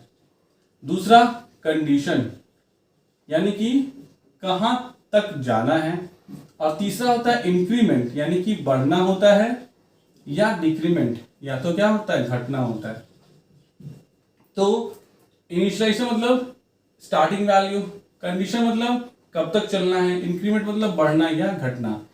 किसी भी लूपिंग में ये 3 चीजें होती हैं। इन 3 चीजों में से अगर कोई एक चीज भी कम है तो इसका मतलब आपका लूपिंग सही नहीं है। प्रोग्राम 1 से लेके 10 तक प्रिंट करना है, खुद सोचिए। इनिशियलाइजेशन क्या है, 1 है ना, तो i इक्वल टू कितना पे सेट कर देंगे, 1 पे। कंडीशन कैसे निकालते हैं, फर्स्ट वैल्यू को लास्ट से कंपेयर करते हैं। तो एक छोटा है 10 से ना, एक छोटा है 10 से, और 10 को भी इंक्लूड करना है तो यहाँ इक्वल टू लगा लेंगे, यानी कि 1 is less than equal to 10। और ये 1 जो है अभी हमने किस में डाला, i में, तो यहाँ 1 को रिप्लेस कर देंगे किससे, i से। यही हो गया मेरा कंडीशन। क्या लगा देंगे, कंडीशन कैसे लगाते हैं, while के साथ ब्रैकेट दे भी सकते हैं, ब्रैकेट छोड़ भी सकते हैं। i is less than equal to what, 10। जब तक i छोटा है 10 से, बार बार आप किसी वैल्यू को प्रिंट कर दो i की, और i को कितने से इंक्रीज कर दो, i equal to i plus 1, यानी 1 से इंक्रीज कर दो। ये प्रोग्राम है जो क्या करेगा, 1 to 10 को प्रिंट करेगा। कैसे, तो i को कितना सेट कर दिया, तो इसने i को सेट कर दिया 1 पे, चेक किया लेस देन 10 है, 1 लेस देन 10 है, बिल्कुल है, प्रिंट कर दिया किसको, i को। तो क्या प्रिंट कर दिया, आपका आउटपुट जो सेक्शन है वो क्या हो जाएगा, आउटपुट में आपको क्या आ जाएगा, 1 आ जाएगा। i equal to i plus 1 से i 1 से इंक्रीज हो गया, 2 हो गया, और ये यहां से फिर से ऊपर जाता है। 2 इज लेस देन 10, बिल्कुल सही है, 2 को प्रिंट कर दिया, फिर 1 से i को बढ़ाया, 3 हुआ, यहां से ये फिर ऊपर गया, 3 इज लेस देन 10, बिल्कुल सही है, फिर से i को प्रिंट कर दिया, और क्या कर दिया, i को बढ़ाया। ऐसे ही 1 से लेके 10 तक क्या करेगा, ये बढ़ते मतलब बढ़ेगा और प्रिंट करते चला जाएगा। तो ये हो गया मेरा इनिशियलाइजेशन, ये हो गया कंडीशन, और ये हो गया इंक्रीमेंट और decrement. That is while loop. इसी प्रोग्राम को हम चाहें तो फॉर में भी चेंज कर सकते हैं। अब व्हाइल से 10-20 प्रोग्राम, बहुत सारे प्रोग्राम्स मैंने क्लास 11 की प्लेलिस्ट में बनाए हुए हैं, आप वहां जाके विजिट कर सकते हैं अगर आपको प्रोग्रामेटिकली खुद को स्ट्रांग करना है। ये व्हाइल का कॉन्सेप्ट है, राइट। अब फॉर का कॉन्सेप्ट क्या कहता है, ठीक है। फॉर में भी ये तीनों चीजें होती हैं लेकिन एक लाइन में आ जाती हैं। तो देखिए फॉर जो होता है थोड़ा सा यहाँ पे अलग तरीके से यूज होता है। फॉर का कॉन्सेप्ट क्या होता है, देखिए फॉर ये कहता है कि पहला कॉन्सेप्ट देखिए फॉर का, फॉर आई इन रेंज और 5। तो देखिए होता क्या है, जब आप नॉर्मली ऐसा लिखते हैं, ध्यान से सुनिएगा, जब आप नॉर्मली ऐसा लिखते हैं तो जब आपने सिर्फ एक वैल्यू दिया तो this value is considered as end value, यानी कि 5 जो है वो एंडिंग है। ऑटोमेटिक इसकी स्टार्टिंग जो होगी वो 0 से हो जाएगी। Automatically it will start from what, 0, ठीक है, ऑटोमेटिकली। और ऑटोमेटिकली इसका जो इंक्रीमेंट होगा वो भी 1 से हो जाएगा, ठीक है। तो देखिए जब इसको इनिशियलाइजेशन मिल गया, इसको इंक्रीमेंट मिल गया, इसको यहाँ लास्ट वैल्यू मिल गया, तो हो गया ना सारी चीजें। तो ये क्या प्रिंट करने वाला है, इसका जो आउटपुट आएगा, क्योंकि हमने स्टार्टिंग वैल्यू नहीं दिया, सिर्फ एंड वैल्यू दिया है, तो सबसे पहले स्टार्टिंग ऑटोमेटिक 0 से ले लेगा, अगली बार 1 से बढ़ेगा, फिर अगली बार 1 से बढ़ेगा और प्रिंट करते जा रहा है, फिर अगली बार 1 से बढ़ेगा, फिर अगली बार 1 से बढ़ेगा और 4 तक ही प्रिंट करेगा। क्यों, जो वैल्यू आप यहां देते हो उससे एक कम तक ही क्या होता है, प्रिंट होता है, उससे एक कम तक ही प्रिंट होता है, ये याद रखना। This was the first concept. Second concept, मान लो आप किसी वैल्यू से स्टार्ट करना चाहते हो, आप चाहते हो 1 से 5 प्रिंट करना है मुझे, तो क्या करोगे, तो 1 से 5 प्रिंट करने के लिए आप करोगे क्या, फॉर आई इन रेंज, 1 से स्टार्ट करो और 6 लिखना पड़ेगा, ठीक है। यहां पे भी अब ऑटोमेटिक जो इंक्रीमेंट होगा वो क्या होगा, ऑब्वियस सी बात है, ऑटोमेटिक जो इंक्रीमेंट होगा वो 1 से ही होगा, क्योंकि आपने यहां देखिए ये है स्टार्टिंग वैल्यू और ये है लास्ट वैल्यू, इससे एक पहले तक जाएगी। तो 1 से लेके 5 तक जाना है और हमने बोला ही नहीं कितने से बढ़ना है, यहाँ हमने कॉलम दे दिया सीधे। तो यहाँ क्या हुआ, 1 2 3 4 और 5 प्रिंट हो जाएगा। इंक्रीमेंट अपने आप क्या ले लेगा, 1 ले लेगा। ये है सेकंड तरीका इसका। अब मान लीजिए मुझे टेबल ऑफ 2 प्रिंट करना, मतलब मुझे 2 से बढ़ना है, मुझे क्या करना है, 2 से बढ़ना है, तो मैं क्या करूंगा, फॉर आई इन रेंज, मैं यहां दूंगा 2, 21 पे जाकर रुकना है और 2 से हर बार बढ़ना है। तो फर्स्ट टाइम 2 होगा, अगले टाइम 4 होगा, अगले टाइम 6 होगा, 8 होगा, 10 होगा, और यहां मैंने 21 अगर दिया है तो ये कहां तक जाएगा, 20 तक जाएगा। तो मैं यहाँ क्या प्रिंट कर दूंगा, किसको प्रिंट कर दूंगा, आई को प्रिंट कर दूंगा। अब यहाँ पे जो वैल्यू है, अगर मैंने यहाँ कोई सिंबल नहीं दिया मतलब प्लस है, अगर मैं चाहूं तो यहाँ माइनस भी दे सकता हूं, तो माइनस से क्या होगा, वैल्यूज कम होती चली जाएंगी। तो क्वेश्चन के अकॉर्डिंग आप, जैसे मुझे मान लो 10 to 1 प्रिंट करना था, तो मैं यहाँ क्या करता, तो अगर मुझे 10 to 1 करना था तो मुझे स्टार्ट करना था 10 से, तो मैं यहाँ क्या लिखूंगा, 10 से स्टार्ट करो, 1 तक जाना था तो 1 के 0 यहाँ देना पड़ेगा। क्यों, क्योंकि ये इससे एक पहले तक जाता है, तो 0 से एक पहले क्या है, 1 है, और यहाँ स्टेप वैल्यू क्या देना होगा, -1। तो यहाँ पे होता है ये सिर्फ एंड वैल्यू, यहाँ पे होता है स्टार्ट और एंड वैल्यू, और यहाँ पे 3 वैल्यू मतलब स्टार्ट वैल्यू, एंड वैल्यू और स्टेप वैल्यू। तो ये है आपका कौन सा स्टेटमेंट, लूपिंग स्टेटमेंट। चलिए अब मैं थोड़ी इंक डाल लूं और थोड़ा सा सांस ले लूं थोड़ा सा, फिर स्टार्ट करते हैं बोर्ड को रब करने के बाद। तो चलिए अब स्टार्ट करते हैं किसको, जंप स्टेटमेंट को। तो जो हमारा जंप स्टेटमेंट है इसमें 2 स्टेटमेंट्स हैं, कौन कौन से, तो जंप स्टेटमेंट में 2 जो आपके स्टेटमेंट्स हैं वो है ब्रेक और दूसरा है कंटिन्यू, राइट। तो ब्रेक क्या करता है, जहां पे भी इनकाउंटर होगा लूप को टर्मिनेट कर देगा। कंटिन्यू क्या करता है, जहां पे भी इनकाउंटर होगा सिर्फ उस पर्टिकुलर जगह के लिए, सिर्फ उस पर्टिकुलर कंडीशन के लिए लूप को आगे, लूप की बॉडी को आगे एग्जीक्यूट नहीं होने देगा, दोबारा से रिपीट कर देगा। प्रोग्राम से ज्यादा समझ में आएगा। देखिए मान लीजिए मैं कहता हूं क्या i = 1 और यहां देता हूं while i is less than equal to 10, ठीक है, और यहां पे मैं प्रिंट करता हूं किसको, i को, और मैं यहां पे चेक करता हूं कि अगर i की वैल्यू कितनी है, 5 है, तो क्या कर दो, ब्रेक कर दो, ठीक है। और फिर मैं कहता हूं क्या, i = i + 1। खुद देखिए अब क्या होगा, अगर ये एग्जीक्यूशन होता है तो क्या होगा, i स्टार्टिंग में सेट हो जाएगा 1 पे, परफेक्ट, लेस देन 10 है, सही है, आई को प्रिंट कर दो तो 1 को प्रिंट कर देगा। आई 5 है, नहीं है, आई को आई प्लस 1 कर दो, आई 2 हो जाएगा। लूप है तो यहाँ से ऊपर जाएगा, 2 इज लेस देन 10, सही है, आई को प्रिंट कर दो, 2 को प्रिंट कर देगा। आई 5 है, नहीं है, तो ब्रेक नहीं इनकाउंटर होगा, आई प्लस प्लस हो जाएगा, तो आई की वैल्यू 3 हो जाएगी, यहाँ से ऊपर जाएगा। लेस देन 10 है, 3, हाँ है, आई को प्रिंट कर दो, तो आई को जब प्रिंट करेगा तो यहाँ पे कितना आ जाएगा, 3 आ जाएगा, क्योंकि आई की वैल्यू अभी 3 है। आई 5 है, नहीं है, तो ब्रेक नहीं होगा, आई को बढ़ा देगा, आई कितना हो गया, 4 हो गया। यहाँ से फिर से ये ऊपर जाएगा, 4 इज लेस देन 10 है, बिल्कुल है, आई को प्रिंट कर दो, 4 को प्रिंट कर दिया। आई 5 है, नहीं है, तो ब्रेक नहीं हुआ, आई को बढ़ाया, आई कितना हो गया, 5 हो गया। यहाँ से ये ऊपर गया, 5 जो है वो 10 से छोटा है, बिल्कुल है, आई को प्रिंट कर दो, 5 प्रिंट कर देगा। अब यहाँ पे जब चेक करेगा कि क्या आई की वैल्यू 5 है, जी बिल्कुल आई की वैल्यू 5 है, ब्रेक कर दो, लूप टर्मिनेट, आगे कुछ काम नहीं होगा, बस आपका आउटपुट क्या हुआ, 1 से लेके 5 तक आया, क्योंकि 5 जैसे ही था लूप क्या हो गया, ब्रेक हो गया, टर्मिनेट हो गया। ये था आपका कॉन्सेप्ट किस चीज का, ब्रेक का। अब आते हैं कंटिन्यू का। कंटिन्यू में क्या होता है, देखिए कंटिन्यू के प्रोग्राम के लिए मुझे थोड़ा सा इस प्रोग्राम को चेंज करना पड़ेगा। मैं यहाँ पे क्या करूंगा,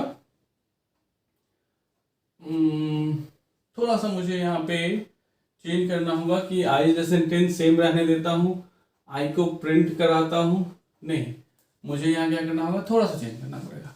मैं इसको मिटाता हूँ, फिर समझा देता हूँ, ठीक है, इसको मिटाता हूँ। ब्रेक का कॉन्सेप्ट तो क्लियर हो ही गया, let's complete the continue concept. तो यहाँ पे मैं क्या करता हूँ, मुझे मान लीजिए 1 to 10 ही प्रिंट करने का प्रोग्राम लिखना था, लेकिन मैं अब यहाँ पे आई को 1 पे इनिशियलाइज नहीं करके 0 पे करूंगा, आई को पढ़ाऊंगा, I equal to I plus 1, और फिर यहाँ चेक करूंगा कि अगर आई जो है वो क्या है, 5 है, तो क्या कर जाओ, कंटिन्यू कर जाओ, और नहीं तो क्या करो, प्रिंट करते रहो वैल्यू किसकी, आई की। थोड़ा सा प्रोग्राम इसलिए चेंज करना पड़ा क्योंकि आपको कॉन्सेप्ट समझाना था मुझे। देखिए आई 0 है, लीजिए आई 0 हो गया, लेस देन 10 है, बिल्कुल, आई 1 से बढ़ गया, एंट्री करते हैं, आई 1 हो गया, आई 5 है, नहीं है, आई को प्रिंट कर दीजिए, तो जो आउटपुट का सेक्शन है उसमें आपका क्या प्रिंट हो जाएगा, 1 प्रिंट हो जाएगा। लूप है, ऊपर जाएगा, आई लेस देन 10 है, आई में कितना है, 1, लेस देन 10 है, बिल्कुल है, आई 1 से बढ़ जाएगा तो आई कितना हो जाएगा, 2 हो जाएगा, 5 के बराबर है, नहीं है, कंटिन्यू नहीं होगा, आई की वैल्यू प्रिंट हो जाएगी, 2 प्रिंट हो जाएगा। यहाँ से ऊपर गया, आई लेस देन 10 है, आई में कितना है, 2, लेस देन 10 है, बिल्कुल है, आई को 1 से इंक्रीज करो तो आई कितना हो जाएगा, 3 हो जाएगा, ठीक है। आई 5 है, नहीं है, कंटिन्यू नहीं होगा, आई की वैल्यू प्रिंट हो जाएगी, 3 प्रिंट हो गया। अब यहाँ से ऊपर गया, आई लेस देन 10 है, आई में कितना है, 3 प्रिंट हो गया। अब उसके बाद फिर से ये ऊपर जाएगा, 3 प्रिंट होने के बाद क्या होगा, फिर चेक करेगा, आई लेस देन 10 है, तो आई की वैल्यू कितनी है, 3, लेस देन 10 है, बिल्कुल है, आई को फिर से बढ़ाएगा, आई कितना हो गया, 4 हो गया, आई 5 है, नहीं है, कंटिन्यू नहीं होगा, सिर्फ आई जो है वो प्लस प्रिंट हो जाएगा, तो 4 प्रिंट हो गया। फिर से ऊपर जाएगा, लेस देन 10 है, तो आई भी कितना है, 4, लेस देन 10 है, बिल्कुल ठीक है। अब ध्यान दीजिएगा, आई को 1 से बढ़ाएगा तो आई हो जाएगा 5, आई 5 है, हाँ जी है। कंटिन्यू का मतलब क्या होता है कि लूप के आगे के पार्ट को एग्जीक्यूट मत करो, यहीं से फिर से लूप को रिटर्न कर दो। तो आई इज लेस देन 10। अब देखिए आई में कितना है, 5 है, 10 से छोटा है, हाँ जी है, आई को 1 से बढ़ाओ तो आई 5 से कितना हो गया, 6 हो गया। और अब आई 5 है, नहीं है, तो क्या करेगा, आई को प्रिंट कर देगा, तो 6 प्रिंट कर देगा। अगली बार 7, 8, 9 और 10 प्रिंट करके तब लूप क्या हो गया, टर्मिनेट हो जाएगा। इवन 10 के बाद जो है 1 से बढ़ के ये 11 ही प्रिंट कर देगा, तो यहाँ पे आपको इक्वल टू हटाना पड़ेगा अगर आप 10 तक ही जाना चाहते हैं। तो हुआ क्या कि जिस समय सिर्फ आई 5 था उसी समय ये प्रिंट स्टेटमेंट काम नहीं किया, यानी 1 2 3 4, उसके बाद जो है 5 बस प्रिंट नहीं हुआ, 6 से लेकर 10 तक प्रिंट हुआ। जबकि यहीं पे अगर आप ब्रेक लगा दीजिए, अगर इसी स्टेटमेंट को बिल्कुल इसी प्रोग्राम को लिखिए, सिर्फ यहाँ ब्रेक लगा दीजिए, 1 2 3 4 के बाद प्रोग्राम आपका काम ही नहीं करेगा, मतलब काम करेगा, ब्रेक क्या कर देगा, इसको टर्मिनेट कर देगा। तो यही था सब कुछ ब्रेक स्टेटमेंट और कंटिन्यू स्टेटमेंट के बारे में। तो आई होप आपको इतना तो समझ में आ गया होगा, और ये है आपका चैप्टर 1 जो पूरी तरह से कंप्लीट हो गया, पाइथन रिवीजन टूर 1। अब हम चलते हैं पाइथन रिवीजन टूर 2 में। 2 में क्या क्या पढ़ना है हमें, तो 2 में जो डेटा टाइप्स, नए टाइप के डेटा टाइप्स हैं हमारे पाइथन में, उनको पढ़ना है, जिसमें सबसे पहला आता है आपको क्या, स्ट्रिंग, ठीक है। दूसरा जो आता है वो आता है लिस्ट, ठीक है। तीसरा जो आता है वो आता है डिक्शनरी, ठीक है, और जो चौथा आता है वो आता है ट्यूपल। हालांकि ट्यूपल पहले पढ़ लेंगे, डिक्शनरी बाद में पढ़ लेंगे, ठीक है। तो स्ट्रिंग, लिस्ट, डिक्शनरी, ट्यूपल सबका एक ही कॉन्सेप्ट है। अगर आपने लिस्ट समझ लिया, डिक्शनरी सेम है, सॉरी स्ट्रिंग बिल्कुल सेम है, ट्यूपल बिल्कुल सेम है, डिक्शनरी थोड़ा सा अलग है, मतलब बेस है इसमें आपका लिस्ट। अगर आपने लिस्ट को समझ लिया तो आपने सब कुछ समझ लिया, इन सबको समझ लिया। तो इसलिए सबसे पहले हम क्या स्टार्ट करेंगे, लिस्ट को स्टार्ट करेंगे। लिस्ट क्या होता है, तो लिस्ट जो है वो मल्टीपल एलिमेंट्स को अगर आप रखना चाहते हैं एक ही वेरिएबल में, if you want to store multiple elements, multiple types of element, then you use the concept of what, list. तो यहां पे इसका डेफिनेशन क्या लिखेंगे कि list is used to store multiple types of element, multiple elements कर दीजिए, multiple elements of different types, यानी कि मल्टीपल एलिमेंट्स और उनके टाइप्स क्या होंगे, डिफरेंट होंगे, उनको स्टोर कर सकते हैं, ठीक है। तो करेंगे क्या, देखिए a इक्वल टू, ये ब्रैकेट जब भी यूज होगा, square bracket open, square bracket close, इसका मतलब होता है ये क्या है, एक लिस्ट है। और चूंकि इसमें कोई एलिमेंट नहीं है, इसको हम लोग क्या कहेंगे, we will call it what, blank list, okay। now element डालना है डाल दीजिए, a equal to 5, 10, 15, double quotes में राम, 10.5, देखिए इंटीजर, स्ट्रिंग, फ्लोट वैल्यू, मतलब वही मैंने कहा लिस्ट का यूज किया जाता है मल्टीपल एलिमेंट्स को स्टोर करने के लिए, डिफरेंट टाइप्स के एलिमेंट्स को, ओके। नाउ जब आप ये लिख देंगे तो कंप्यूटर की मेमोरी में क्या होगा, तो कंप्यूटर की मेमोरी में ये बनेगा 5, 10, 15 राम और 10.5 बनेगा। लिस्ट को ध्यान से समझिएगा, क्योंकि लिस्ट समझ गए, इसी की बेस पे स्ट्रिंग है, इसी की बेस पे ट्यूपल है, सेम है, ध्यान समझिएगा, इसलिए मैं कह रहा हूं। ये देखिए होता क्या है कि जब आप कोई एक लिस्ट बनाते हैं तो इसमें ऑटोमेटिकली एलिमेंट्स जो होते हैं 1 बाय 1 स्टोर हो जाते हैं, और साथ ही साथ इंडेक्सिंग बनती है। दो तरह की इंडेक्सिंग होती है, एक होती है फॉरवर्ड इंडेक्सिंग, एक होती है बैकवर्ड इंडेक्सिंग, ठीक है। फॉरवर्ड इंडेक्सिंग क्या होती है, 0, 1, 2, 3, 4, हमेशा 0 से ही स्टार्ट होगी फॉरवर्ड इंडेक्सिंग। बैकवर्ड इंडेक्सिंग हमेशा -1 से स्टार्ट होगी, -1 जो उल्टे आएगी, -1, -2, -3, -4, -5, लेकिन ज्यादातर हम यूज करते हैं किसको, फॉरवर्ड इंडेक्सिंग को। तो अगर हम ज्यादातर फॉरवर्ड इंडेक्सिंग को यूज करते हैं तो इसको अगर हम हटा भी दे तो कोई फर्क नहीं पड़ेगा। अगर मुझे देखिए, अगर मैं ए बोलूंगा तो ए में जो है वो सारा एलिमेंट है, तो अगर मुझे 5 को एक्सेस करना है तो मैं क्या बोलूंगा, मैं बोलूंगा ए ऑफ व्हाट, 0 जो 5 है। वैसे मैं बोलूंगा क्या, ए ऑफ 1 जो क्या है 10 है। वैसे मैं बोलूंगा ए ऑफ 2 जो 15 है। वैसे मैं बोलूंगा ए ऑफ 3 जो राम है। और वैसे मैं बोलूंगा ए ऑफ 4 जो 10 पॉइंट क्या है 5 है, राइट। तो ये है आपको लिस्ट का रिप्रेजेंटेशन। अब मुझे लिस्ट के एलिमेंट्स को अगर 1 बाय 1 प्रिंट करना है, मतलब लिस्ट बनाना है और लिस्ट बना के उसके एलिमेंट को 1 बाय 1 जो है वो क्या करना है, प्रिंट करना है। तो हम कैसे बनेंगे, तो सबसे पहले हम लिस्ट बना लेते हैं। चलिए छोटा सा प्रोग्राम लिखते हैं। मान लीजिए मैं एक लिस्ट बनाता हूं, a इक्वल टू 5, 10, 15 राम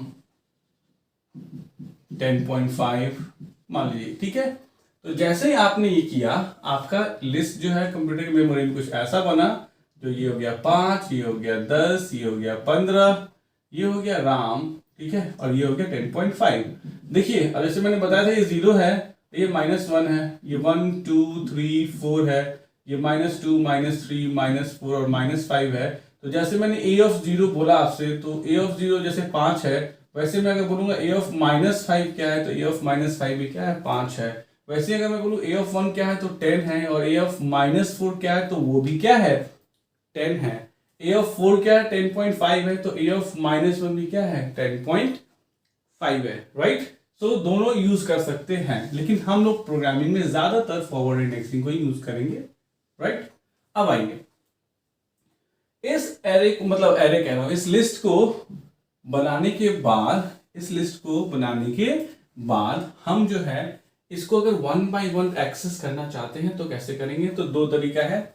एक है इस तरीके से, membership operator, for I in A print I. ये क्या करेगा आप देखिए, जब आप इन ऑपरेटर लगाते हैं ना तो इन मेंबरशिप ऑपरेटर है। मेंबरशिप ऑपरेटर का मतलब जो भी लिस्ट आपने दिया है या यहाँ पे लिस्ट दिया है या स्ट्रिंग दिया है, जो भी कुछ आपने यहाँ पे दिया है उसके हर एक एलिमेंट पे 1 बाय 1 जाएगा। मतलब आई जो है वो फर्स्ट टाइम क्या होगा 5 होगा, एलिमेंट पे जाएगा, याद रखिएगा। तो जब प्रिंट आई कीजिएगा तो 5 प्रिंट कर देगा। अगली बार ये लूप खुद से चलेगा अपने आप, और अगली बार आई जो है वो अपने आप 10 हो जाएगा अगला एलिमेंट, तो क्या हो जाएगा 10 प्रिंट हो जाएगा, राइट। अगली बार अपने आप आई जो है वो क्या हो जाएगा 15 हो जाएगा, और यहाँ 15 प्रिंट हो जाएगा। तो ये इन ऑपरेटर इस आई को इस ए के हर एक एलिमेंट पे 1 बाय 1 लेके जाता है, ठीक है। अगली बार क्या प्रिंट कर देगा राम, अगली बार प्रिंट कर देगा क्या 10.5 हो गया 1 बाय 1। पहला तरीका हो गया एक लिस्ट को मानने का और उसको क्या करने का प्रिंट करने का। दूसरा तरीका क्या होता है, दूसरा तरीका है कि हम इंडेक्सिंग को यूज करेंगे। जैसे मैंने आपको बताया ना कि ये जो चीज है हमारा, इसको हम क्या कहते हैं, it is called a of 0। इसको क्या कहेंगे, this is called a of 1। ये क्या कहलाता है, ये कहलाता है ए ऑफ 2, ये ए ऑफ 3, और ये क्या कहलाता है ए ऑफ 4, राइट। ये सारे वैल्यूज कहलाते हैं।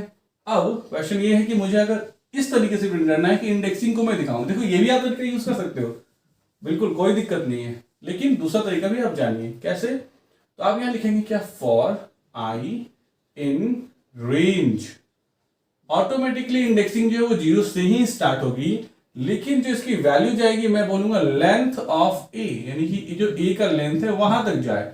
तो लेंथ ऑफ ए जो है वो हमको क्या देता है, तो लेंथ ऑफ ए जो हमें देता है वो किसी भी किसका लिस्ट का लेंथ देता है। कितना लेंथ है इसका 1 2 3 4 और 5, यानी कि इसका 5 देगा। तो यहां पे जब यहाँ 5 आएगा तो ऑब्वियस सी बात है आई जो है यहाँ 0 से ऑटोमेटिक स्टार्ट होगा और 4 तक जाएगा, यानी ये स्टार्ट हुआ 0 से और जाएगा कहां तक 4 तक। और आपको पता है कि ये आई इन रेंज यानी for operator by default, for loop जो है वो बाय डिफॉल्ट कितना से इंक्रीज करता है 1 से इंक्रीज करता है। इसीलिए आई जो है वो 0 से स्टार्ट होगा, ध्यान समझिएगा। आई जो है वो 0 से स्टार्ट होगा और जाएगा कहां तक, तो लेंथ ऑफ ए, तो लेंथ ऑफ ए कैलकुलेट करेगा तो 5 आएगा यहाँ पे, तो लेकिन जाएगा कहां तक ये 4 तक जाएगा, और 1 से बढ़ते हुए खुद ब खुद, यानी पहली बार आई 0 है, उसके बाद 1 है, उसके बाद 2 है, उसके बाद 3 है, उसके बाद 4 है, और उसके बाद ये लूप टर्मिनेट हो जा रहा है। यहां पे क्या करेंगे आप, यहां पे हम प्रिंट करेंगे किसको, आई को नहीं, क्योंकि अगर आई को प्रिंट किया तो 0 प्रिंट होगा, 1 प्रिंट होगा, 2 3 4 प्रिंट होगा। हम यहाँ क्या प्रिंट कर देंगे, प्रिंट करेंगे हम यहाँ पे ए ऑफ आई को। तो जब हम ए ऑफ आई को प्रिंट करेंगे तो सबसे पहले ए ऑफ 0 प्रिंट होगा, तो ए ऑफ 0 कितना है 5 है, 5 प्रिंट हो जाएगा। अगली बार ए ऑफ 1 प्रिंट होगा, क्या है 10 है। अगली बार ए ऑफ आई प्रिंट होगा, क्या है 15 है, और ऐसे ही आगे राम और 10.5 प्रिंट हो जाएंगे। तो 5 प्रिंट हो गया, 10 हो गया, 15 हो गया, अब राम हो जाएगा, और अगली बार क्या हो जाएगा 10.5 हो जाएगा। तो ये है हमारा दूसरा मेथड, अगर आप किसी लिस्ट के एलिमेंट को 1 बाय 1 प्रिंट करना चाहते हैं। अब प्रोग्रामिंग पॉइंट ऑफ व्यू से लिस्ट के बहुत सारे फंक्शंस हैं जिनको आप यूज कर सकते हैं, जिसमें से एक जो है मैंने लेन बताया। वैसे ही अगर आप मैक्स, जैसे मान लीजिए अगर आप यहाँ ये करते हैं कि बहुत सारा, आप चाहें तो लिस्ट बहुत सारी चीजें फंक्शन को यूज कर सकते हैं। जैसे आप यहाँ चाहें तो प्रिंट कर सकते हैं print length of list equal to comma len and then in bracket ए।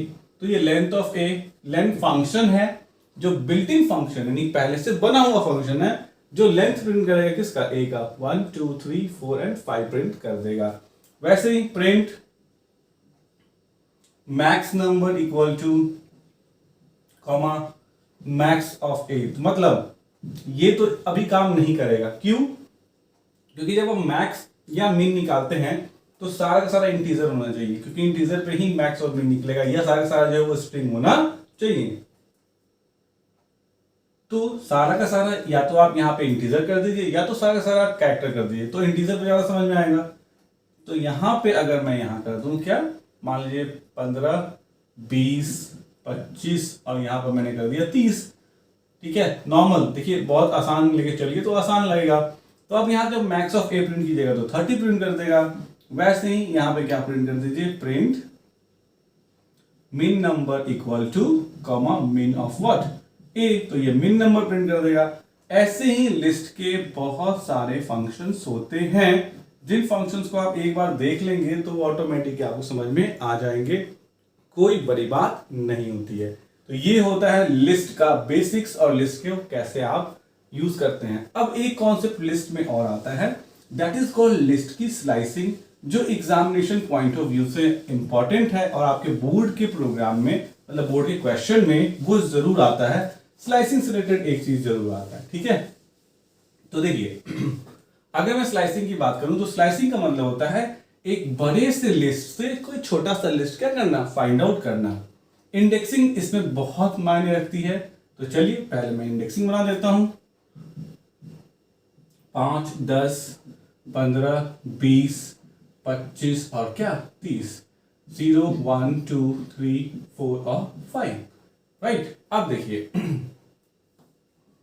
हमने क्या करना है, हमने मान लीजिए ये मैंने सीधे कमांड प्रॉम्प्ट पे रन किया, ठीक है। और मैं यहाँ क्या कमांड प्रॉम्प्ट पे सीधे कहता हूँ प्रिंट किसको, तो ए को, ए से स्टार्ट करो प्रिंट करना, ठीक है। और मैं क्या कहता हूं कि सपोज करो 1:4।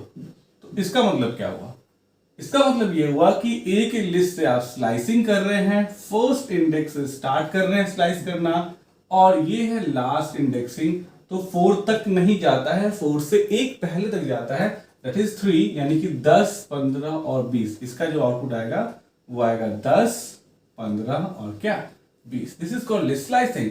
ऐसे ही अगर आप ऐसे कहते हैं कि प्रिंट करो ए को 2 से लेके 5 तक, ठीक है, और यहां पे एक और वैल्यू एंड वैल्यू भी दे देते हैं, स्टेप वैल्यू भी दे देते हैं। तो 2 सेकेंड इंडेक्स से स्टार्ट करो, तो ध्यान दीजिए सेकेंड इंडेक्स से स्टार्ट करेगा, यहां से स्टार्ट करना है 5th इंडेक्स तक। तो 5th तक एग्जैक्टली नहीं करेगा, 4 तक करेगा, मतलब यहां तक करेगा, और हर बार 2 से बढ़ना है। तो देखिए जब 15 वो एक्सट्रैक्ट करके आपको दे देगा, उसके बाद सीधे 2 स्टेप आगे बढ़ेगा, तो यहां से यहां आएगा, 4 तक तो करना था ना, तो 25 भी कर देगा, और उसके बाद क्या करेगा, बंद हो जाएगा। क्यों, क्योंकि उसके बाद जैसे ही 2 स्टेप आगे जाएगा कुछ मिलेगा ही नहीं, ऑलरेडी रेंज जो है वो मेरा मैक्सिमम 5 है। तो हुआ क्या, आपको 2 से इसने क्या किया, इंक्रीमेंट कर दिया। तो यही है कॉन्सेप्ट लिस्ट स्लाइसिंग का। आपको एक दिए गए इंडेक्स से एक दिए गए इंडेक्स तक क्या करना होता है, एलिमेंट्स को एक्सट्रैक्ट करना होता है। ये कॉन्सेप्ट है लिस्ट स्लाइसिंग का। जैसा लिस्ट स्लाइसिंग कॉन्सेप्ट है, डिट्टो कॉन्सेप्ट है स्ट्रिंग के स्लाइसिंग का। इसलिए मैं कहा था कि अगर आपने लिस्ट को ढंग से पढ़ लिया तो आप स्ट्रिंग ट्यूपल को भी आराम से पढ़ पाएंगे, कोई दिक्कत नहीं होगी, ठीक है। तो अगर अब हम देखिए, अब आपको कंपैरेटिवली हम कंपैरेटिव स्टडी कराएंगे। क्यों, क्योंकि अगर कंपैरेटिव स्टडी कराएंगे तो फटाफट सब समझ जाइएगा आप। और इसीलिए मैंने कहा था कि लिस्ट जो है वो थोड़ा सा आपको समझना जरूरी है, rather than कौन सा आपको दूसरी चीजों का। तो देखिए चलिए कंपैरेटिव स्टडी करते हैं। इसको यहां से थोड़ा सा डिलीट करते हैं ताकि स्पेस अच्छा मिल जाए हमें। लिस्ट में आते हैं, फिर यहां स्ट्रिंग में आते हैं, फिर यहां ट्यूपल में आते हैं, और यहां डिक्शनरी में आते हैं। ध्यान से समझिएगा। ए इक्वल टू, सबसे पहली बात, ए इक्वल टू 5, 10, 15, 20, मान लीजिए यही बस इतना बनाते हैं हम, ठीक है। तो क्या होगा, कंप्यूटर मेमोरी में एक ए नाम का लिस्ट बन जाएगा। ये हुआ 5, ये हुआ 10, ये हुआ 15, ये हुआ 20, इंडेक्सिंग 0, 1, 2, 3, परफेक्ट। स्ट्रिंग की बारी आती है। स्ट्रिंग क्या कहता है कि हम तो सिर्फ स्ट्रिंग वैल्यू को ही स्टोर करेंगे, हम इंटीजर वगैरह, फ्लोट वगैरह और कोई वैल्यू स्टोर नहीं करेंगे। तो यहां पे हम दे देंगे ए इक्वल टू, मान लीजिए क्या, रमेश कुमार, और भी कुछ भी दे सकते हैं, स्पेस के साथ कुछ भी दे सकते हैं। तो जैसे ही आपने ए इक्वल टू रमेश किया, यहां पे एक ए नाम का स्ट्रिंग बना कंप्यूटिंग मेमोरी में, RAMESH 0, 1, 2, 3, 4, 5। देखिए तो सेम जा रहा है कॉन्सेप्ट, बिल्कुल लिस्ट का और स्ट्रिंग का। ट्यूपल देखिए, लिस्ट में क्या था, ब्रैकेट ओपन ये था, ब्रैकेट क्लोज ये था। स्ट्रिंग में क्या था, डबल कोट्स ओपन था, डबल क्लोज था। ट्यूपल में क्या होता है, देखिए ट्यूपल में सेम आइए, सेम एलिमेंट डालिए, बस यहाँ ब्रैकेट चेंज हो जाता है। तो अगर ये वाला ब्रैकेट है, राउंड ब्रैकेट है, तो मतलब वो ट्यूपल है। अगर ये जो है स्क्वायर ब्रैकेट है, इसका मतलब ये क्या है, एक जो है वो लिस्ट है। तो यहाँ पे मैं डालता हूँ 5, 10, 15, 20, सेम वैल्यू। यहाँ पे भी कंप्यूटर की मेमोरी में सेम बनेगा 5, 10, 15 और 20, 0, 1, 2 और 3, राइट। डिक्शनरी थोड़ा सा अलग होता है। डिक्शनरी में क्या होता है, जैसे ये इंडेक्सिंग जो है हमारा अपने आप बनता है ना, चाहे वो ट्यूपल हो, चाहे वो स्ट्रिंग हो, चाहे वो लिस्ट हो, हमारा क्या हो रहा है, हमारा जो है इंडेक्सिंग जो है वो 0, 1, 2, 3 खुद से बन रहा है। लेकिन डिक्शनरी में क्या होता है, हमें की और वैल्यू इसके पेयर में देना पड़ता है। हम इंडेक्सिंग को यहाँ पे क्या बोला जा रहा है, की बोला जा रहा है, यानी ये 0, 1, 2, 3 भी हमें देना पड़ेगा। तो हमें कैसे लिखना पड़ता है, a इक्वल टू, मान लीजिए मैं लिखता हूं क्या ऐसे, देखिए जब ये ब्रैकेट हो तो आप समझ जाइएगा कि क्या है, ये डिक्शनरी है। तो जैसे मैं a इक्वल टू लिखता हूं क्या, नेम, जैसे मैं लिखता हूं रॉल, सपोज कीजिए मैं कहता हूं रॉल, तो सिंगल, चूंकि रॉल जो वो स्ट्रिंग है तो रॉल को सिंगल कोट्स में और देन कोलन साइन आप देंगे, और जो उसका वैल्यू है 101, कॉमा, मान लीजिए सिंगल कोट्स में हम देते हैं नेम और फिर कोलन और आप देते हैं सिंगल कोट्स में राम। तो इसका मतलब क्या हुआ कि आपने एक ए नाम का डिक्शनरी बनाया, जिसमें आपने इंडेक्स बनाया रॉल, इंडेक्स बनाया नेम, और रॉल में आपने 101 दिया। तो चूंकि ये इंटीजर था इसलिए सिंगल कोट्स नहीं लगाया। यहां पे नेम जो है चूंकि स्ट्रिंग था तो स्ट्रिंग होने की वजह से आपने यहां सिंगल कोट्स लगाया, और जो वैल्यू थी वो भी स्ट्रिंग थी, इसीलिए आपने यहां पे भी क्या किया, सिंगल कोट्स लगाया। तो इसका जो बनेगा कंप्यूटर के मेमोरी में वो क्या बनेगा, तो यहां 101 वैल्यू और यहां राम जो है वो क्या हो जाएगा, आ जाएगा। जबकि इसका इंडेक्स 01 नहीं होगा, इसका इंडेक्स होगा रॉल, इसका इंडेक्स क्या होगा, नेम।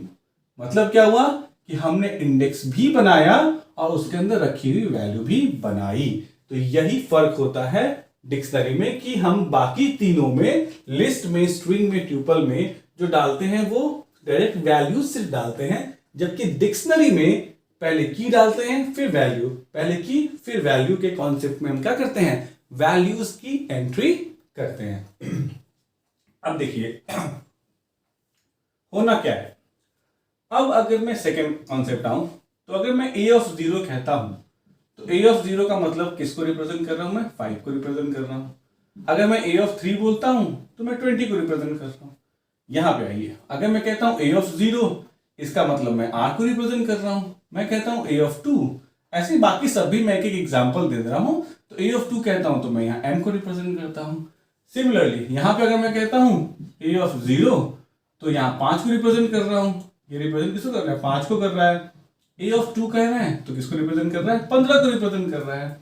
यहां पे हम कहेंगे क्या, a of what, single quotes में रॉल, तो मैं किसको रिप्रेजेंट कर रहा हूं, 101 को। और a ऑफ व्हाट, नेम, तो मैं किसको रिप्रेजेंट कर रहा हूं, राम को रिप्रेजेंट कर रहा हूं। ठीक है, तो ये रिप्रेजेंट मतलब एलिमेंट को एक्सेस करने का ये तरीका हो गया। थर्ड आइए, थर्ड क्या कहता है, थर्ड प्रॉपर्टी लिस्ट की कहती है कि ये म्यूटेबल होता है। ये क्या होता है, म्यूटेबल, MUTABLE, म्यूटेबल मतलब आप इसके वैल्यू को चेंज कर सकते हैं। मतलब अगर आप यहां लिखते हैं a ऑफ 0 इक्वल टू 15, तो a ऑफ 0 की वैल्यू 15 हो जाएगी। तो यहां जो 5 थी वो वैल्यू कितनी हो जाएगी, 15 हो जाएगी। यहां पे क्या कहता है, जो स्ट्रिंग होते हैं वो इम्यूटेबल होते हैं। इम्यूटेबल मतलब आप इसमें जो है वो वैल्यू को अपडेट नहीं कर सकते। एक बार जो आपने डाल दिया सो डाल दिया, कोई चेंजेस नहीं होगा। तो यहां पे क्या होगा, अगर आप यहां पे कहते हैं कि a ऑफ 0 में जो है वो r के बदले सपोज करो z डाल लो, तो ये देगा आपको क्या, एरर। नहीं भैया, ऐसा पॉसिबल नहीं है। थर्ड ट्यूपल, ये भी कहता है कि भैया मैं भी इम्यूटेबल हूं, मतलब मुझमें भी अगर एक बार आपने एलिमेंट असाइन कर दिया है तो आप फिर से दोबारा मुझे अपडेट नहीं कर सकते हैं। तो हम यहां कहेंगे a ऑफ 0, जो a ऑफ 0 कुछ भी कह सकते थे, इक्वल टू 50, तो ये देगा क्या, एरर, और ये देगा ओके, मतलब सही है, ये काम हो जाएगा। अब यहां पे ये क्या होता है, ये होता है म्यूटेबल। यस, इसमें भी आप वैल्यूज को क्या कर सकते हैं, चेंज कर सकते हैं। जो की दिया था आपने, जैसे यहां पे आप लिखिए ए ऑफ नेम में जो है वो आप क्या डाल दो, श्याम डाल दो, ठीक है। तो इसको एक्सेप्ट कर लेगा और यहाँ पे जो है वो राम जो है वो किस में कन्वर्ट हो जाएगा, श्याम में कन्वर्ट हो जाएगा, राइट। तो मतलब जो है हमारा लिस्ट, हमारा डिक्शनरी, ये दोनों म्यूटेबल होता है, जबकि स्ट्रिंग और ट्यूपल ये क्या होते हैं, इम्यूटेबल होते हैं।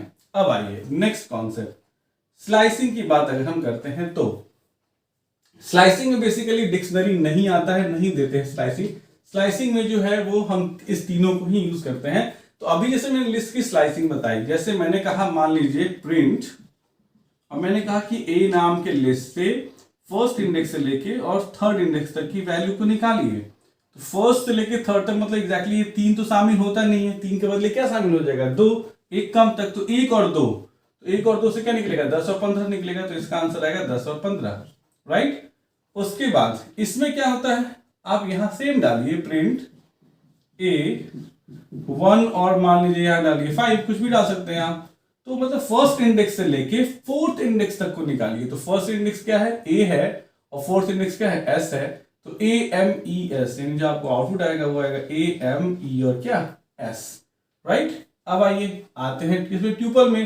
ट्यूपल में भी सेम कीजिए जो आपने किया था लिस्ट में, यहां पे स्लाइसिंग। तो ट्यूपल की स्लाइसिंग बिल्कुल सेम होती है, कोई दिक्कत नहीं होता है, और यहां पे इसी स्क्वायर ब्रैकेट का यूज होता है, याद रखिएगा। तो अगर हम यहां पे कहते हैं क्या, प्रिंट ए, और यहां कहते हैं बिल्कुल ये वाला 1 से लेके 3 तक, ठीक है। तो जब आप स्लाइसिंग करते हैं तो ब्रैकेट बिल्कुल सेम रहता है। तो आपको इसका भी आउटपुट जो मिलेगा वो 1 से लेके 2 तक का मिलेगा, मतलब 10 और 15 मिलेगा। डिक्शनरी में यूजुअली हम स्लाइसिंग का कॉन्सेप्ट नहीं इंप्लीमेंट करते हैं, क्योंकि एग्जामिनेशन पॉइंट ऑफ व्यू से एग्जाम में नहीं पूछता है, ठीक है। और लास्ट कॉन्सेप्ट है, इसको अगर आपको एक्सेस करना है, ठीक है, तो आप क्या कहते हैं, फॉर आई इन ए और प्रिंट क्या, आई 1 by 1 आपको एलिमेंट प्रिंट करेगा 15, अगले लाइन में 10, अगले सॉरी हाँ 15 हो चुका है ना, अभी तो अपडेट किया था तो 15 हो गया था, 15 10 15 और 20, 15 10 15 और क्या 20। सेम यहां पे वही चीज लिख दीजिए, फॉर आई इन ए और क्या, प्रिंट आई। तो क्या होगा, सारे कैरेक्टर्स 1 by 1 प्रिंट होंगे, R A M E S और एच। यहां पे भी लिख दीजिए सेम, फॉर आई इन ए, और कर दीजिए क्या, प्रिंट आई को। तो क्या प्रिंट हो जाएगा, सारे एलिमेंट्स 5 10 15 और 20।